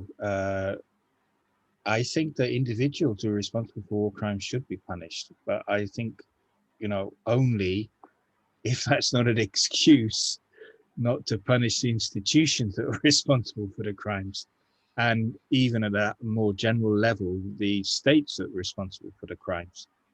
I mean, one of the most famous trials was at the end of the Second World War. You know, they put some of the Nazi leaders who were alive on trial, and this was the US and the UK who ran the trial, and most of them were sentenced to death, actually, for the war of aggression. That the main charge was a war of aggression, breaking peace. And you could apply the same charge to the Sri Lankan state, I would say, and its backers, you know. I mean, it was a war of aggression against the Tamil people. But the one who got off was Albert Speer. And Albert Speer was the brain. He's the one who got off. He escaped. And that's because he was the one in charge of the economy and the industrialization. He was the architect, literally, but also actually, of a lot of the economic side of what the Nazis did, right? And the Western powers liked him, okay, because he was a businessman who got caught up in this fascist thing, they think, right? So all I'm saying is, I'm certainly not against bringing individuals to justice, so long as it's not separated out from the process of, you know, the true responsibility, which is at the institutional and state level. Akka, Ravi. Ravi, செய்றீங்களா? It's a bit long. I'll do it. நான் ஏதாவது miss பண்ணியிருந்தா sure Ravi so ஒரு போர்க்குற்றம் புரிந்த தனிப்பட்ட நபர்களுக்கு மேலே ஒரு தீர்ப்பு வழங்கி அவர்கள் தண்டிக்கப்படுறது நல்லது. நான் அதுக்கு எதிர் இல்லை. ஆனால் அதுக்காக அந்த இந்த குற்றங்களுக்கு அடிப்படையாக இருந்த அந்த அரசோ அல்லது அந்த அமைப்புகளோ இதை கொண்டு அவர்கள் தண்டிக்கப்படுவது தவிர்க்கப்படக்கூடாது. அவர்களும் தண்டிக்கப்பட வேண்டும். அதே நேரம் தனிப்பட்ட நபர்களும் தண்டிக்கப்பட வேண்டும். மேலதிகமாக இந்த நாட்சி அந்த போர் முடிந்த பிறகு யூகேயும் யுஎஸும் சேர்ந்து ஒரு தீர்ப்பாயம் வைத்து முடித்த தீர்ப்புகளில் நிறைய தனிநபர்கள் தண்டிக்கப்பட்டு தூக்கிலிடப்பட்டார்கள். அவர்களுக்கு எதிரான குற்றம் முக்கியமாக ஒரு அக்ரெசிவ்னஸ், கிரைம் ஆஃப் அக்ரெசிவ்னஸும் சமாதானத்துக்கு எதிரான குற்றமும் தான் அவர்கள் மேலும் கொண்டு வரப்பட்டது. அதிலே ஒரு நபர் தண்டிக்கப்படவில்லை. அவருடைய பேர் எனக்கு உடனே வரையில பேருந்து கேட்போம். ஆனால் அவர் தண்டிக்கப்படாதது காரணம், அவர் அந்த நாசி ஜெர்மனியில பொருளாதாரத்துக்கு பொறுப்பாக இருந்தவர். அவர் உண்மையில் ஒரு பிஸ்னஸ்மேன். அவர் இந்த நாட்சி திட்டத்துக்கு அகப்பட்டுட்டார். ஆனால் யுஎஸும் யூகேயிலும் அவர்களுக்கு விருப்பம். அதனாலே அவர் தண்டிக்கப்படாமல் விட்டுவிட்டார். Jude, if you know, can you just say the name of that person? Yeah, it's Miller. Am I right, Andy? Speer, yeah, Albert Speer. Albert Speer, yes. So, Mama Singaling කියන්නම් කෙටියෙන් වනට ඒ තනි පුද්ගලයන්ට දඬුවම් කරන එකට මම විරුද්ධ නැහැ. හැබැයි ජනසංහාරයට වග කියනට තනි පුද්ගලයන්ටත් වඩා ආයතනය, රාජ්‍ය ආයතනයක් ලෙස සහ ශ්‍රී ලාංකේය රාජ්‍ය පමණක් නෙවෙයි, රාජ්‍යයට තනිකර බලය සපපු විදේශීය බලගතු රාජ්‍යයක්. එතකොට ඒ පැත්ත ගැන අනිවාර්යෙන්ම සඳහනක්, ඒ පැත්ත ගැන අනිවාර්යයෙන්ම ජනතාව අවදියෙන් කටයුතු කරන්නට ඕනේ. දැන් ඇමරිකාවයි බ්‍රිතාන්‍යයි මෙහෙවපු නිවරම්බර්ග් අධිකරණය ඒදී තනි පුද්ගලයන්ට දඬුවම් කළා. හැබැයි ඇල්බර්ට් ස්පියර් තමයි ඒකේ ප්‍රධානම මොලකරුවා ලෙස කටයුතු කළේ. නට්සි ව්‍යාපාරයේ ආර්ථිකය සහ බරපතල ලෙස වෙළඳ කටයුතු තනිකර මෙහෙයුවේ. ඔහු නිදහස් වෙන්න ඉඩ හැරියා. මොකද ඔහු ව්‍යාපාරිකයෙක් සහ ඇමරිකාවට සහ බ්‍රිතාන්‍යයට ඔහු අවශ්‍ය නිසා. One small addition, Andy. Juridical justice has been falsely promised to the Tamils at the expense of political justice. How do you put it, Akka? What justice? Judicial Juridical justice. justice has been falsely promised Mm, at the expense of political justice. mm, mm. அதாவது தமிழ் மக்களுக்கு ஒரு சட்ட ரீதியான ஒரு நீதி கிடைக்கும் என்று பொய்யாக உறுதிமொழி கொடுத்திருக்கிறார்கள். ஆனால் அவர்கள் அதை உறுதிமொழி கொடுக்கும் பொழுது அவர்களுக்கு அரசியல் நீதி கிடைக்கும் என்பதை தவிர்த்து விட்டு இந்த உறுதியை கொடுத்திருக்கிறார்கள். அதுவும் பொய்யாகத்தான் கொடுத்திருக்கிறார்கள். I have a question following Saravanan one. In that case,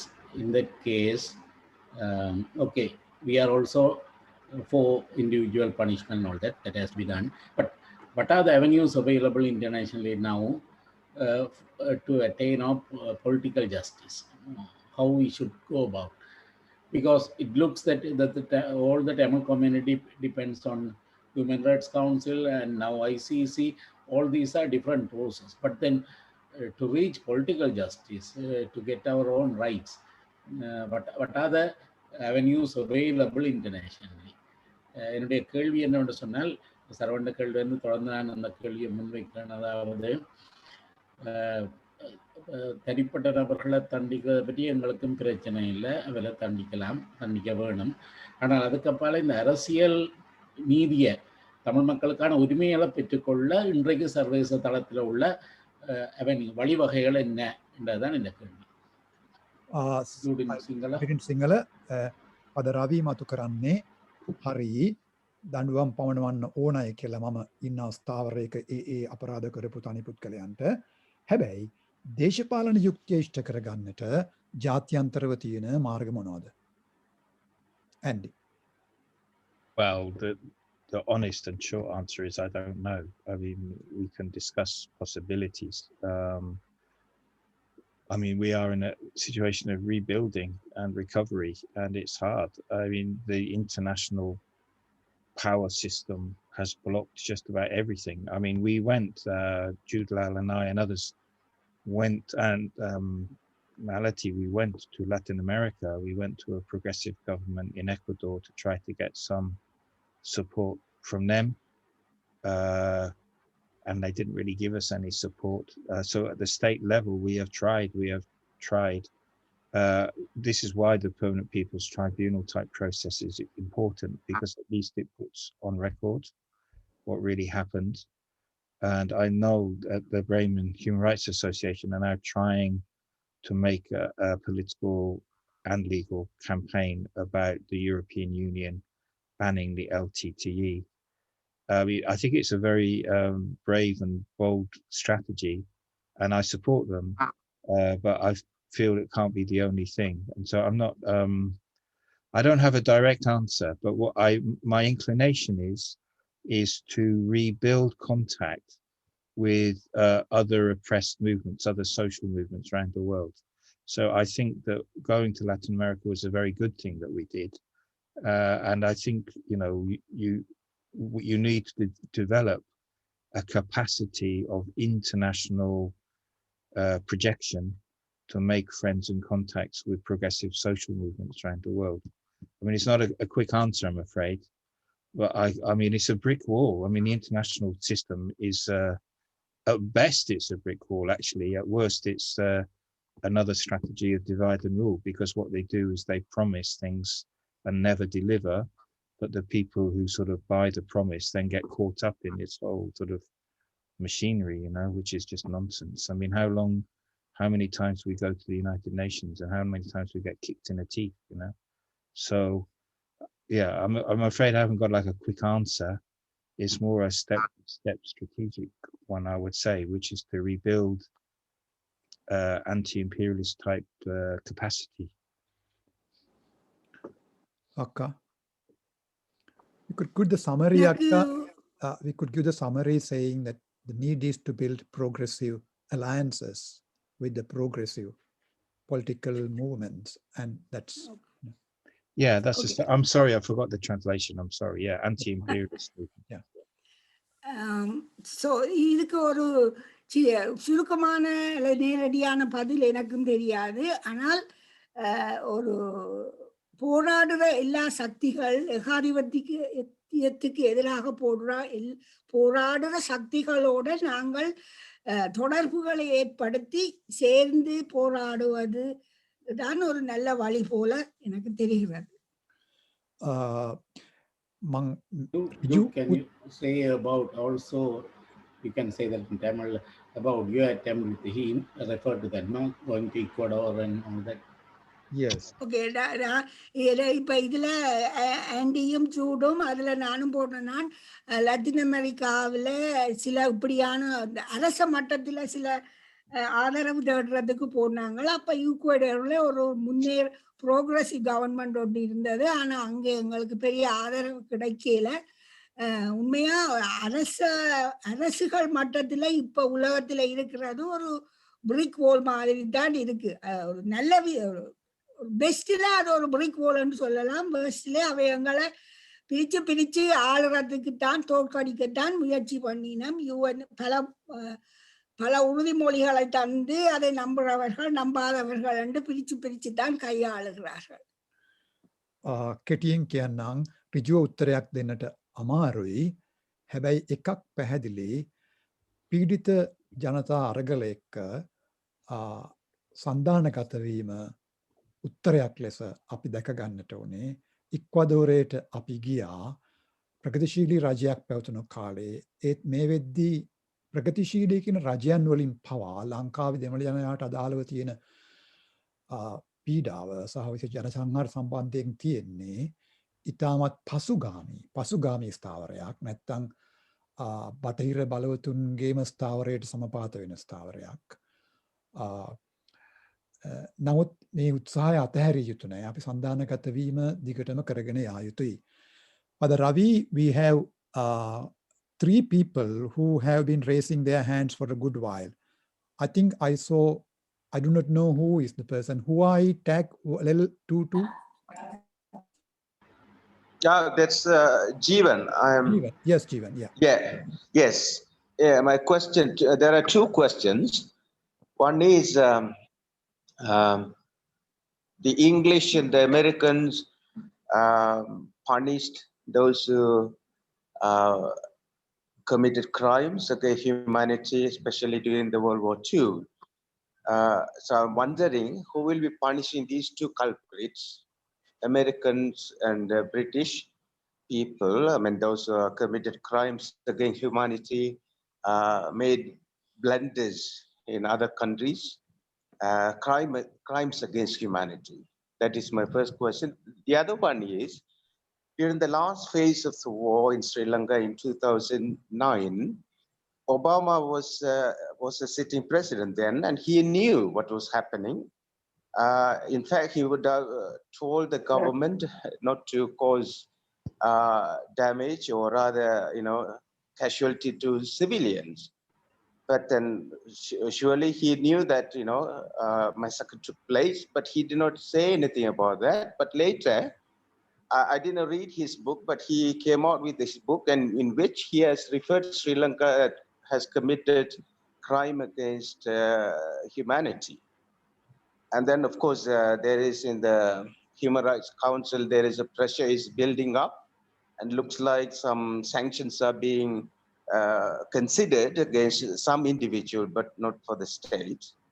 I wonder whether is there any consequences putting together these 2, like Obama's saying about what happened in Sri Lanka, and then Human Rights Council is pressuring Sri Lankan government.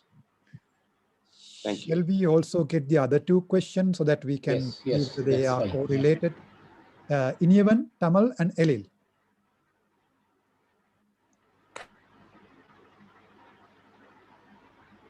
Tamal? Maran? Yes. Hello. Yeah.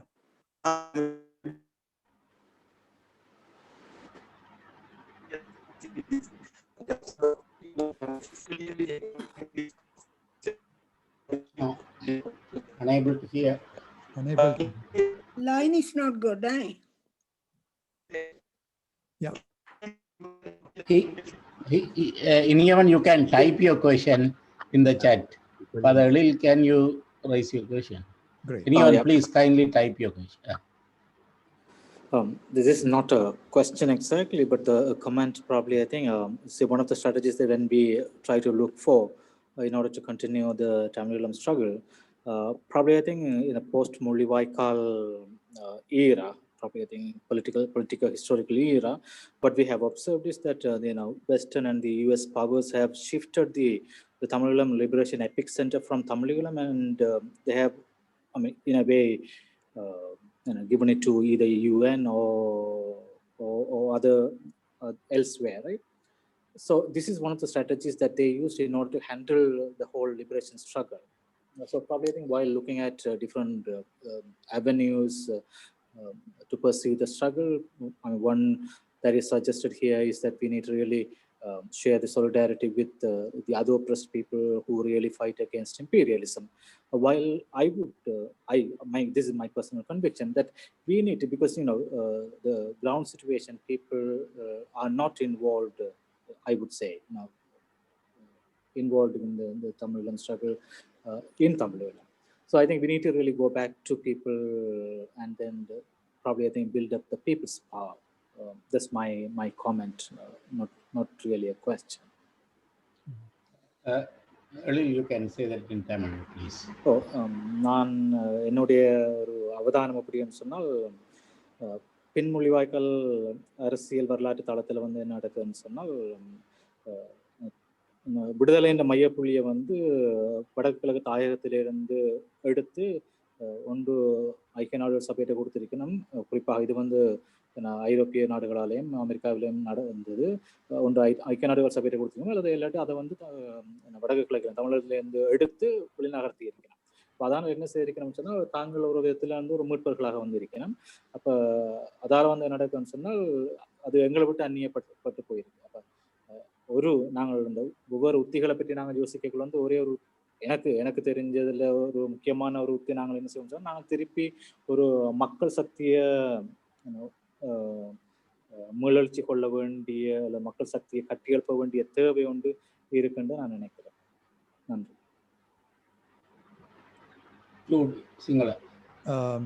ප්‍රශ්න දෙකක් තියෙනවා ජීවන් සහ එලිල් මතු කළේ. එකක් තමයි මේ ලෝකයේ මානව සංහතියට එරෙහිව විශාල අපරාධ ප්‍රමාණයක් කරපු එක්මර්සායක් සජ්ජනපදයට සහ බ්‍රිතාන්‍යයට එරෙහිව අභියෝග කරන්නේ කවුද? දෙවෙනි එක ලංකාවේ සිද්ධ වෙන කාරණාවේදී ඔබාමා ඉද්දි තමයි ජන සංහාරය සිද්ධ වුණේ. ඔහු දැනගෙන හිටියා එය වෙනවා කියලා. ඔහුගේ අලුත් පොතේ ලංකාවේ මාන නමුත් ඔහු ඒ වෙලාවේ කිසිම දෙයක් කළේ නැහැ. නමුත් ඔහුගේ අලුතෙන් ආපු පොතේ සඳහන් කරනවා ලංකාවේ යුද අපරාධ හෝ මානව හිමිකම් කඩවීමක් වුණා කියලා. මේ තියෙන පටලැවිල්ල ලෙහා ගන්න කොහොමද කියන අදහස. ඊට පස්සේ එලිල් සඳහන් කළේ මතු කළේ ප්‍රශ්නයක් නොවේයි අදහසක්. මුල්ලිවයික්කාල වලින් පසුව දෙමළ ජනතාව ගොඩනැගීමේ මහා මෙහෙවරක් තිබෙනවා. ඔවුන්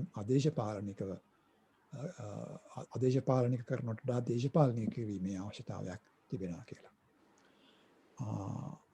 I think Ravi, could we may ask Andy to make a concluding remark and then yes, sure, yeah, especially responding to the question of someone given, no? Yes. Okay. Here Sharat has done something. Why go now? Sharat has sent a chat question in the chat. Okay.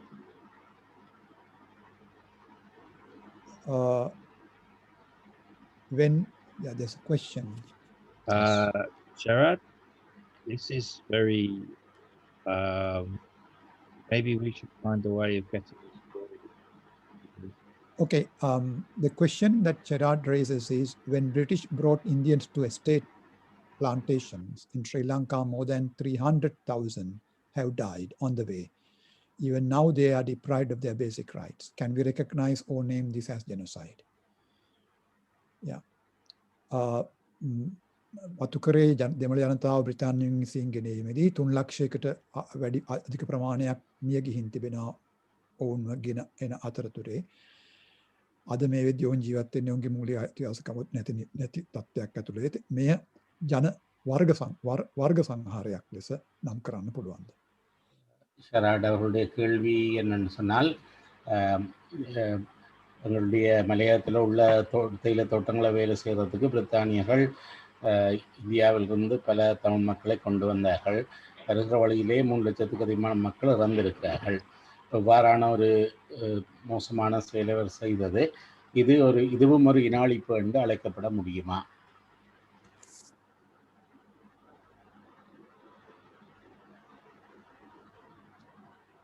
Andy. Okay.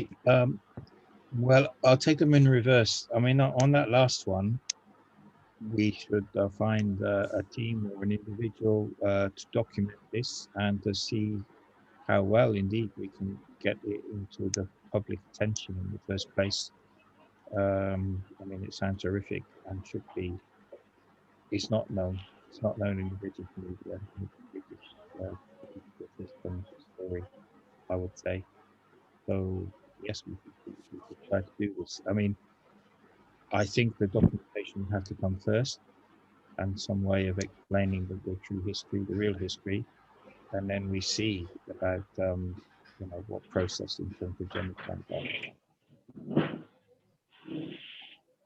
I think there is also another on the chat. Another question on the chat. Okay.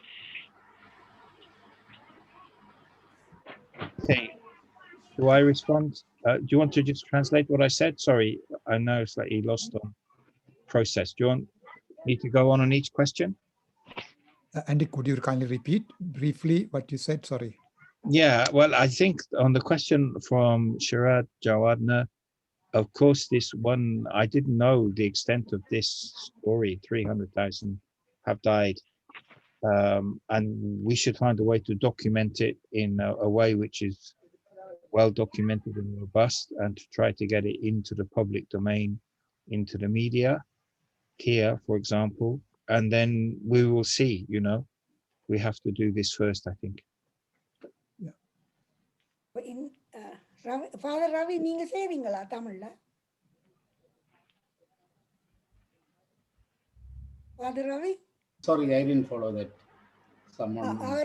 அவர் என்ன சொன்னவர்னா, அந்த மலையக தமிழர்களில் 3 லட்சம் மக்கள் வர்ற வழியில இறந்தவர்கள் என்ற விஷயங்களை எல்லாம் வச்சு அதை ஒரு ஜெனசைட் ஆக்கலாம் என்ற அந்த கேள்விக்கு அவர் சொன்ன பதில், எனக்கே இப்படி ஒன்று நடந்ததுன்ற ஆழமான இந்த கதை தெரியாது. இதை நாங்கள் ஆழமாக இதை ஆவணமாக்கி இதை பொது மக்களின் ஊடகங்களின் பார்வைக்கு பிரித்தானியாவிலும் சரி இங்கும் சரி வைக்க வேணும். வைத்து இதை ஒரு ஜெனசைட் என்ற நிலைக்கு என்று மக்களின் பார்வையிலாவது அந்த நிலைக்கு கொண்டு வர்றதுக்கு முயற்சிக்க வேணும். முக்கியமாக ஆவணமாக்க வேண்டும் என்றது. இதுல நான் ஒன்று ஆட் பண்ணுவேன். ஒரு தமிழ் படம் வந்தது, பரதேசி என்று. Bala is the director. It actually shows how people were cheated into and they were brought over by force in large scale. So yeah. Some effort to yes. show it. වතුකර ඒ දෙමළ ජනයාව දෙමළ ජනයා වින්ද පීඩාව 3 ලක්ෂයකට අධික ප්‍රමාණයක් මියදුණු බව ගැනයි ප්‍රශ්නේ මතු කරලා තිබුණේ පදිශරාඩ්. ඇන්ඩි පවසන්නේ එතරම් ප්‍රමාණයක් මියදුණා කියලා ඔහු අලුතෙන් ආපු තොරතුරක් මේක මේ chat message එක හරහා ඉගෙන ගැඹුරෙන් අධ්‍යයනය කරන්නට අවශ්‍යයි. ඒත් එක්ක පීඩිත ජන කොටස් වල දෘෂ්ටියෙන් මේ කාරණාව දිහා බලලා අලුත් ව්‍යාපාරයක් නිර්මාණය කිරීම අවශ්‍ය බවයි ඔහු අවධාරණය කරන්නේ. I'll read this last question because we have to stop, Ravi. Am I right? Yeah, that's true. Yeah. And this last question is very we have not attended the Ineavans, sorry, yes, not Ineavans, exactly. Jeevans. Huh?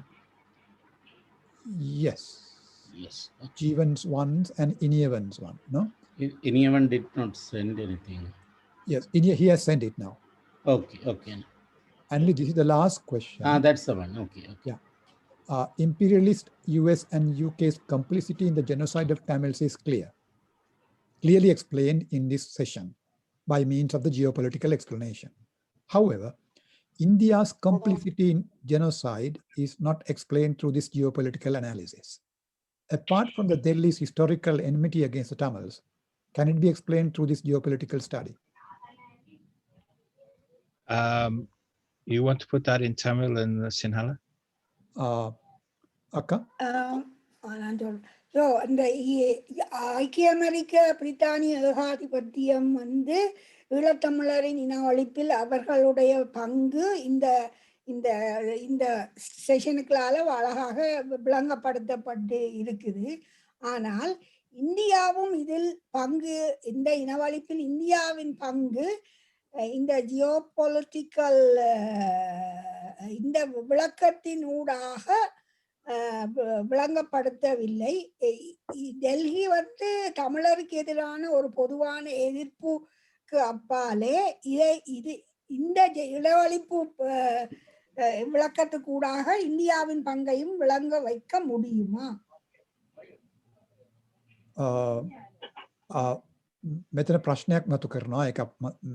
ඒක කියන්නේ දෙමළ ජනයාට විරුද්ධව කරපු ජනසංහාරයේ සම්බන්ධයෙන් බ්‍රිතාන්‍යයි ඇමරිකාවයි වග උත්තර බඳින්නට ඕන කියලා ලංකා ආණ්ඩුවට සහාය දැක්වීම හේතු කොටගෙන කියන කාරණාව භූදේශපාලනික විග්‍රහයක් ඇතුලේ අපිට පසක් වුණා මේ සැසියෙන් ඉතා හොඳට.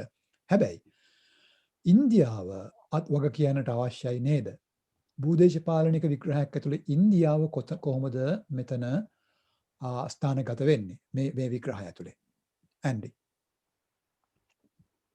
I think that the point is completely valid. I didn't include India's role, and I'm not really best placed to do that, and it should be included.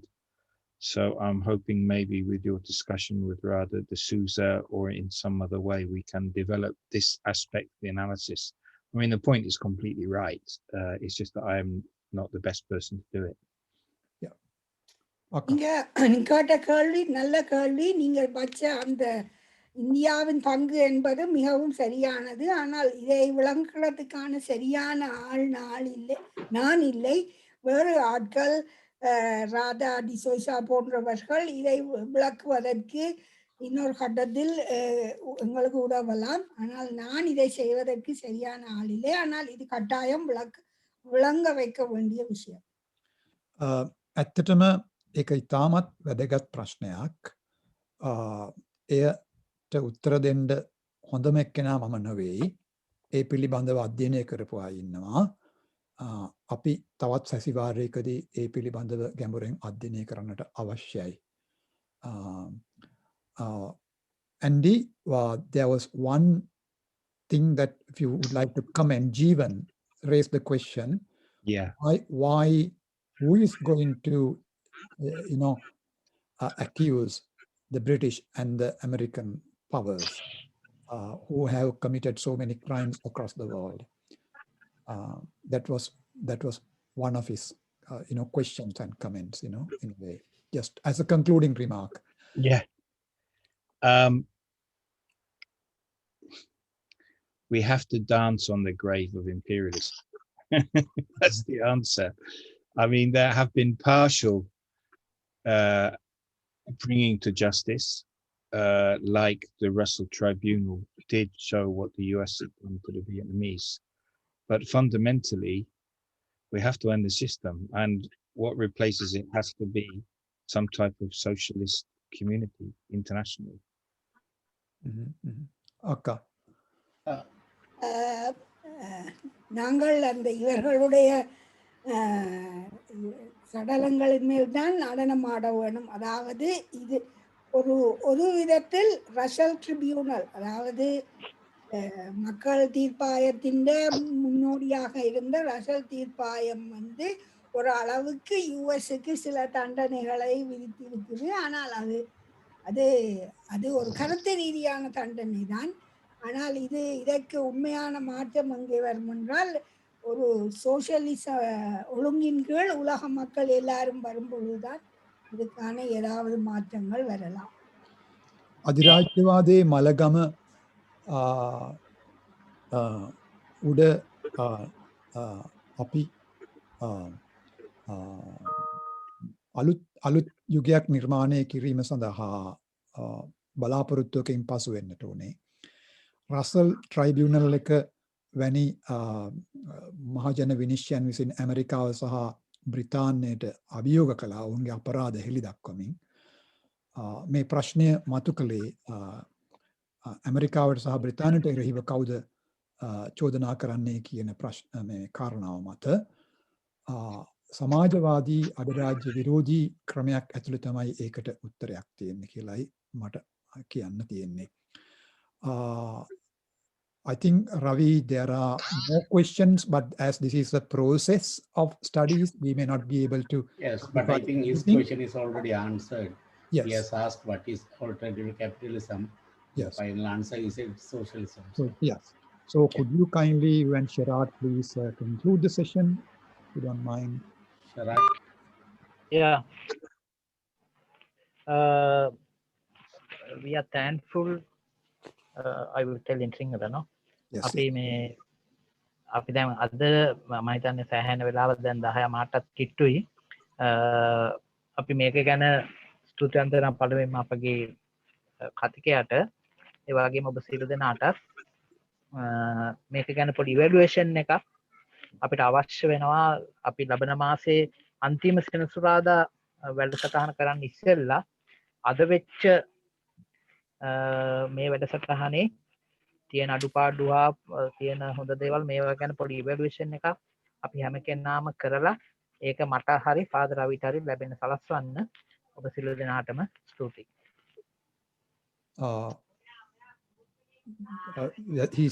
We are thankful to Andy for facilitating the session, sharing these great insights. We should also do an evaluation of this session before the next session.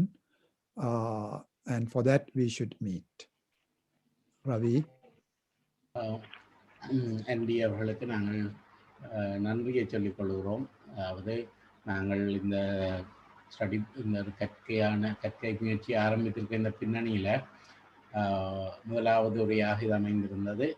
இது மிகச்சிறப்பாக எங்களுக்கு உலக சர்வதேச சூழமைவையும் அதையும் மிகச்சிறப்பாக இலங்கையோடு பொருத்தி எங்களுக்கு வெளிப்படுத்தி இருக்கிறார். ஆகவே ஒரு முக்கியமான பகைப்புலம் கொண்ட இன்றைக்கு எங்களுடைய தொடர் முயற்சியை தந்திருக்கிறார். ஆகவே உங்களுக்கு இன்றைக்கு நாங்கள் நன்றி சொல்கிறோம்.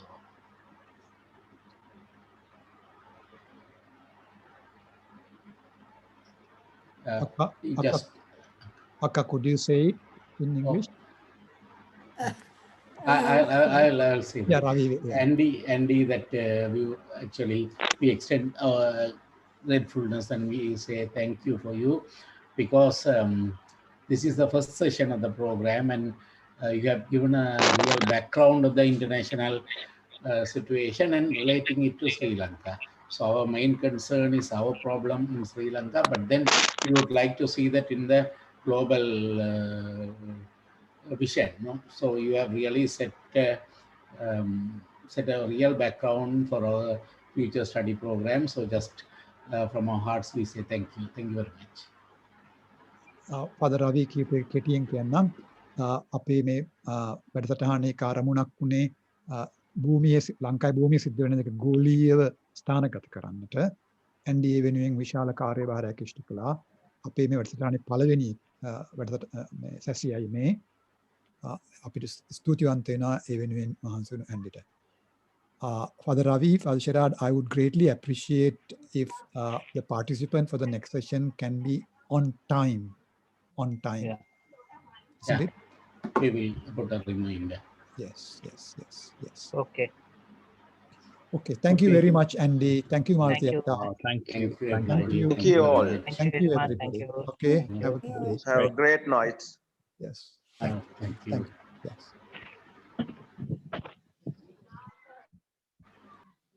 Lakshi, you are